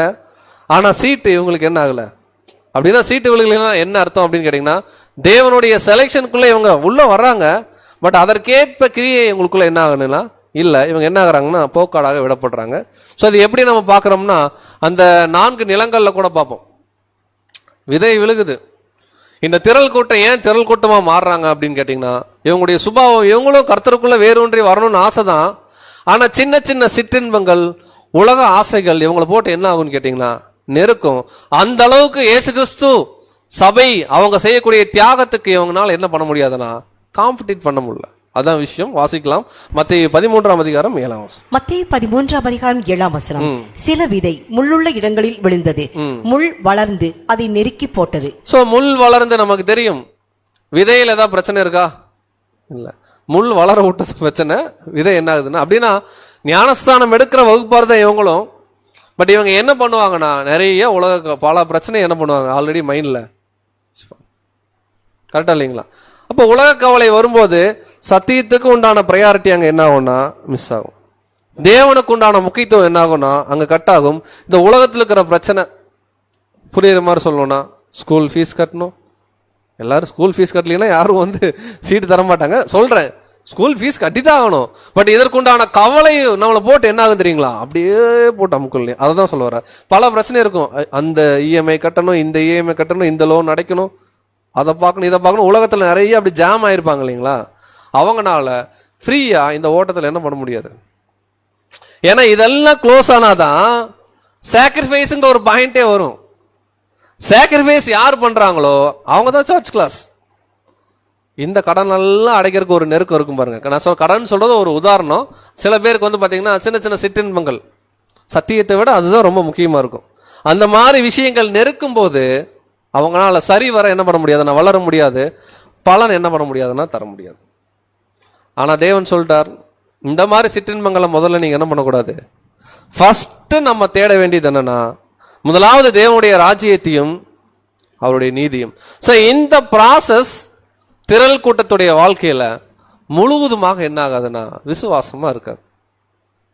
இந்த வசனம்லாம் தெரியும், இந்த சத்தியம் தெரியும். ஆனா ஒரு டிசிஷன் மேக்கிங்னு வரும்போது இந்த வசனம் என்ன ஆயிரும்னா மறந்துடும். சோ இந்த மாதிரி ஒரு நிலைமை. சோ இந்த மாதிரி இருக்கிறவங்க எப்படி இருப்பாங்கன்னா, தேவன் இவங்களுக்கு ஒரு ரட்சிப்பு கொடுக்கிறார். ஏன்னா இவங்க நிறைய ரிஸ்க் எடுக்கிறாங்க சபை வகுப்பாரா மாறுறதுக்கு. அப்படியே தேவன் கைவிட போறது இல்ல. பட் எப்படி இருக்கும் அப்படின்றத வசனத்துல வாசிக்கலாம். 1 கொரிந்தியர் 5ஆம் அதிகாரம் 5ஆம் வசனம். 1 கொரிந்தியர் 5ஆம் அதிகாரம் 5ஆம் வசனம். அப்படிப்பட்டவனுடைய ஆவி கர்த்தராகிய இயேசு கிறிஸ்துவின் நாளிலே ரட்சிக்கப்படும்படி மாம்சத்தின் அழிவுக்காக நம்முடைய கர்த்தராகிய இயேசு கிறிஸ்துவின் நாமத்தினாலே அவனை சாத்தானுக்கு ஒப்புக் கொடுக்க வேண்டும் என்று தீர்ப்பு செய்கிறேன். ஆக்சுவலா இந்த 1 கொரிந்தியர் 5ஆம் அதிகாரம் ஒரு எக்ஸ்ட்ரீம் கான்செப்ட பேசிட்டு இருக்கோம். பட் என்ன அப்படின்னா, பவுலுக்கு ஒரு டிசிஷன் கொடுக்குறாரு. இந்த நியாய தீர்ப்பு நாள்ல அந்த சகோதரனை விட்டுருங்கன்றார் பவுல். பின்னாடி திருந்தி அடிபட்டு ஒருவேளை அந்த திரளான கூட்டமான வாய்ப்பு என்ன பண்ணிட்டோம் பெற்றுக்கொள்ளட்டும்ன்றாங்க. இப்ப ஏற்பட்டவங்க என்னன்னா, ஒரு பிரச்சனை வரும்போது உண்மையான சத்தியத்தில் இருக்கக்கூடிய விசுவாசத்தை விட்டு கொடுத்துருவாங்க. இவங்க தான் திரள் கூட்டம். நீங்க சீரியஸா பாக்குறத பார்த்தா எனக்கு பயமா இருக்கு. 1 தீமோத்தேயு 1ஆம் அதிகாரம் 19ஆம் வசனம். 1 தீமோத்தேயு 1ஆம் அதிகாரம் 19ஆம் வசனம். இந்த நல்மனசாட்சியை சிலர் தள்ளிவிட்டு விசுவாசமாகிய கப்பலை சேதப்படுத்தினார்கள். இந்த நல் மனசாட்சி நம்ம ஞானஸ்தானம் எடுத்துங்களா? எது ட்ரூத்னு தெரியும், எப்படி வாழணும்னு தெரியும், எப்படி வாழணும்னு நமக்கு சொல்லி கொடுத்துருக்காங்க, எல்லாம் புரியும். இந்த நல்ல மனசாட்சியை சிலர், நம்ம பலரா உட்காந்துருக்கோம், சிலர் என்ன பண்ணுவாங்கன்னா தள்ளி விட்டு உண்மையான ஃபெய்த் இருக்கும் பாருங்க, அந்த கப்பலை என்ன பண்ணுவாங்க பாருங்க. இந்த பிக்சர் அருமையா போட்டிருக்காங்க. இந்த மாதிரி சேதப்படுத்துவாங்க. இந்த மாதிரி இருக்கிற ஒரு குரூப் தான் யார் அப்படின்னு கேட்டீங்கன்னா, அழைக்கப்பட்டவர்கள் அநேகர், தெரிந்து கொள்ளப்பட்டவர்களோ சிலர். தெரிந்து கொள்ளப்பட்ட நிலைமைக்கு வந்திருப்பாங்க. ஆனா உண்மை உள்ளவர்கள் 140,000 பேரு, அதுல ஒரு பார்ட்டா நிக்கக்கூடியவர்கள் நம்ம பார்க்கலாம். இந்த மாதிரி பவுல் காலத்திலேயே சில பேர் டாக்டரினுக்கே விரோதமா செயல்பட்டவங்க இருக்கிறாங்க. அவங்களுடைய பேரை கூட சொல்றார். 1 கொரிந்தியர் 1ஆம் அதிகாரம் 20ஆம் வசனம். மன்னிக்கும், 1 தீமோத்தேயு 1ஆம் அதிகாரம் 20ஆம் வசனம். 1 தீமோத்தேயு 1ஆம் அதிகாரம் 20ஆம் வசனம். இமெனேயும் அலெக்சந்தரும் அப்படிப்பட்டவர்கள், அவர்கள் தூஷியாதபடி சிட்சிக்கப்பட அவர்களை சாத்தானிடத்தில் ஒப்புக் கொடுத்தேன். அதாவது இங்க சாத்தான் இடத்தில் ஒப்பு கொடுத்தேன் டீடைல் விஷயம் என்னன்னா, ஒரு ஜட்ஜ்மெண்ட்டுக்கு தேவன் கொடுத்துறாரு. அங்க வந்து பவுல் கொடுத்துறாரு. ரொம்ப எளிமையா சொல்லணும்னா, இப்ப சபை வகுப்பார் இருக்காங்கன்னு வச்சுக்கோங்களேன். அவங்க ஒரு பில்டிங் கட்டணும். இது சண்டே கிளாஸ் பாட்டு தான். எப்படி கட்டுவாங்கன்னா, எல்லாம் விலை உயர்ந்த விஷயம் இருக்கும், அதெல்லாம் போட்டு என்ன பண்ணுவாங்க கட்டுவாங்க. ஒருத்தர் வைக்கோல்ல வீடு கட்டுறார், என்ன ஆகும்? பவுல் பேசுற வசனத்தை தான் நான் பேசிட்டு இருக்கேன். அதாவது மணல் மேல வீடு கட்டினா பெருமழை வந்து, வைக்கோல்ல வீடு கட்டினாலும் ஒரு பெரிய ஃபயர் வரும்போது என்ன ஆகாது, நிக்காது. இதே விலை உயர்ந்த கற்களால ஒருத்தர் வீடு கட்டுறாருன்னா அது எப்படி நிக்கும்? இதுதான் சபைக்கும் திரள் கூட்டத்துக்கும் உண்டான வித்தியாசம். 2 பேரும் சாக்ரிஃபைஸ் பண்ணுவாங்க, 2 பேரும் தேவனுக்காக ஏதாவது செய்யறதுக்கு முற்படுவாங்க. ஒருத்தர் எக்ஸ்ட்ரீமா பண்ணுவாங்க, ஒருத்தங்க கடமைக்காக பண்ணுவாங்க. கடமைக்காக பண்ற விஷயம் நாளைக்கு ஒரு பெரிய ப்ராப்ளம் வருது லைஃப்ல, பெருமழை பெய்யுது, நிக்காது, வீடு என்ன ஆயிரும். ஆனா எக்ஸ்ட்ரீமா பண்றவங்க என்ன மழை, என்ன புயல், என்ன காத்து, என்ன அக்னி வந்தாலும் நம்ம சொல்லுவோம் இல்லைங்களா, கல்லு மாதிரி அது என்ன ஆகும். இங்க திரள் கூட்டத்தை குறிச்சு பவுல் எழுதும்போது கூட அருமையா சொல்றார். ஒருவன் கட்டினது வெந்து போனால், திரள் கூட்டம் தான் ரிஸ்க் எடுக்கிறாங்க, வெந்துருச்சு, ஆனா தேவன் கைவிடல. அவர் என்ன பண்றாருன்னா ரட்சிக்கிறார். வாசிக்கலாம். 1 கொரிந்தியர் 3ஆம் அதிகாரம் 5ஆம் வசனம். 1 கொரிந்தியர் 3ஆம் அதிகாரம் 15ஆம் வசனம். ஒருவன் கட்டினது வெந்து போனால் அவன் நஷ்டமடைவான், அவனோ ரட்சிக்கப்படுவான், அதுவும் அக்னியில் அகப்பட்டு தப்பினது போல் இருக்கும். சோ கிளியரா இருக்கு. ஒருவன் கட்டினது வெந்து போனால், திரள் கூட்டம் ரொம்ப எக்ஸ்ட்ரீமான மெட்டீரியல் எல்லாம் போட்டு என்ன பண்ண மாட்டாங்க, கட்ட மாட்டாங்க, அது வெந்துரும், அவனும் என்ன பண்ணப்படுவான். தேவன் ஒரு கிரேஸ் மார்க் என்ன பண்ணுவாங்கன்னா கொடுப்பாங்க. எப்படி அந்த போக்காடு வனாந்திரத்துக்கு விடப்படுது, வனாந்திரத்துக்கு விடப்பட்டு அங்க போய் மறிக்குதோ, அந்த மாதிரி திரளான கூட்டத்துடைய ஜனங்களும் சில தியாகங்கள் செய்யறாங்க. அவங்களுடைய வாழ்க்கையும் பின்னாடி உலக ஜனங்களுக்கு என்ன ஆக போகுது, யூஸ் ஆக போகுது. பட் விசேஷமா இளம் காலையும் கர்த்தருடைய ஆடும் சென்ற வழியில் அவங்க என்ன ஆகலன்னா செல்ல, ஒரு மகா உபத்திரவத்துல மாட்டி தோய்த்து வெளுத்து என்ன ஆகுறாங்கன்னா வராங்க. காரணம் ரொம்ப சிம்பிள், ஒரே அழைப்பு தான் 2 பேருக்கும். இந்த பக்கம் எக்ஸ்ட்ரீம் சாக்ரிஃபைஸ், இந்த பக்கம் சாக்ரிஃபைஸ் இருக்கு, அது ஒரு கடமைக்காக என்ன ஆகுதுன்னு கேட்டீங்கன்னா இருக்குது. இங்க வந்து பாத்தீங்கன்னா விலை உயர்ந்த கற்களால அவங்க கட்டுறாங்க, இந்த பக்கம் அவங்க மணல்லையும் வைக்கோல்லையும் என்ன பண்றாங்கன்னா கட்டுறாங்க. அப்போ ஒரே பலியின் ஜீவியம் தான் அன்புக்குரிய சகோதர சகோதரிகளே நமக்கு தேவன் கொடுத்திருக்க வாய்ப்பு. இந்த பலியின் ஜீவியம் டு த எக்ஸ்ட்ரீம்ங்கிற ஆங்கில வார்த்தை நம்ம ஒவ்வொருத்தருடைய தனிப்பட்ட வாழ்க்கையிலும் ஒவ்வொரு கோணத்துல பொருந்தும். தேவன் நமக்கு என்னெல்லாம் கொடுத்திருக்காரு நமக்கு மட்டும்தான் தெரியும். செல்வமா, தாளந்தா, நேரம் எல்லாத்துக்கும் ஈக்குவலா இருக்கு. வேற என்னெல்லாம் தேவன் கொடுத்திருக்காரோ அதுல எவ்வளவு % தேவனுக்கு நம்ம கொடுக்குறோம். ரொம்ப சிம்பிள். ஒரு வேல்யூல சொன்னா நமக்கு புரியும். மார்னிங் கூட பிரதர் கூட பேசிட்டு இருந்தார். ஒரு ஏழை விதவை கிட்ட 2 பணம் தான் இருந்துச்சு. என்ன பண்ணாங்க? போட்டாங்க. இன்னொருத்தர் ரொம்ப அதிகமாக போடுறாரு. ஆனால் கர்த்தராகிய இயேசு கிறிஸ்து யார் அப்ரிஷியேட் பண்றாரு? அங்க எவ்வளோ குவான்டிட்டி அப்படிங்கிறது முக்கியம் இல்லை, எவ்வளோ இருக்கு அதுல எவ்வளோ. அந்த ஏழை விதவை 100% என்ன பண்றாங்க? கொடுக்குறாங்க. அதே போலதான் தேவன் இந்த சத்தியத்துல நமக்கு சபையாக வாய்ப்பு கொடுத்துட்டார். இந்த திரளான கூட்டம் எங்க மிஸ் பண்றாங்கன்னா அவங்க பார்ட்டு தனி அப்படின்னு வச்சுக்கிறாங்க. சபை என்ன பண்ணுவாங்கன்னா 100% கொடுப்போம். அப்ப நம்ம பாவ நிவாரண நாள்ல பாடத்தை கன்க்ளூட் பண்ணலாம். 3 பலிகள் பார்த்தோம். இது பாத்தீங்கன்னா திஸ்ரி மாசம் 10ஆம் தேதி இந்த 3 பலிகள் நடக்கும். முதல் பலி பாத்தீங்கன்னா காலை யாருடைய பலிக்கு அடையாளமா இருக்கு அப்படின்னு கேட்டீங்கன்னா கர்த்தராகிய இயேசு கிறிஸ்துடைய பலிக்கு என்னவா இருக்குன்னா அடையாளமா. அடுத்து 2 வெள்ளாட்டு கடா கொண்டு வந்து நிறுத்துறாங்க. அதுல சீட்டு போடுறாங்க. ஒரு ஆடு கர்த்தருடைய ஆடு அப்படின்னு சொல்றாங்க. அந்த ஆடுடைய பலி பாத்தீங்கன்னா கிளியரா இருக்கு. இஸ்ரேல் ஜனங்களின் நிமித்தமாக பாவ நிவர்த்திக்காக செலுத்தப்பட்ட வெள்ளாட்டு கடாவின் பலி இது முழு உலக ஜனங்களுக்காக சபையின் மூலமாக கிடைக்க போகிற ஆசீர்வாதத்தை என்ன பண்ணுது? குறிக்குது. நல்லா கவனிக்கலாம். எந்த வகையிலும் சபையினால 100% எல்லாத்தையும் பூர்ணப்படுத்த முடியாது. இங்க சபை பலியாகும் போது அவங்க கிறிஸ்து இயேசுக்கு ஈக்குவல் ஆயிடுறாங்க. ஜெயம் கொள்ளுகிறவன் எவனோ, நான் எப்படி என் பிதாவின் சிங்காசனத்தில் உட்கார்ந்தாங்களோ அதே போல நீங்களும் என்னுடைய சிங்காசனத்துக்கு என்ன இருப்பீங்க. இப்போ ஆல்மோஸ்ட் கிறிஸ்துவுக்கு ஈக்குவலா சபை மாறுறாங்க. மாறும்போது இந்த பலியின் புண்ணியம் உலக ஜனங்களுக்கு என்னவா இருக்குன்னா பலனார். பட் இந்த 2 பலிகள் இல்லாம 3ஆவதா ஒரு பலி இருக்கு, போக்காடு. அது தேவனுடைய திட்டத்துல ஒரு லீஸ்ட் ப்ரையாரிட்டி. பட் அவங்களுக்கும் ஒரு கிரேஸ் மார்க் தேவன் கொடுக்கிறார், திரளான கூட்டம் பார்க்கிறோம். ஸோ இந்த பாவ நிவாரண பலியில செலுத்தப்பட்ட மிருகங்கள், அதனுடைய அடையாள அர்த்தங்கள் நம்ம படிச்சுட்டோம்.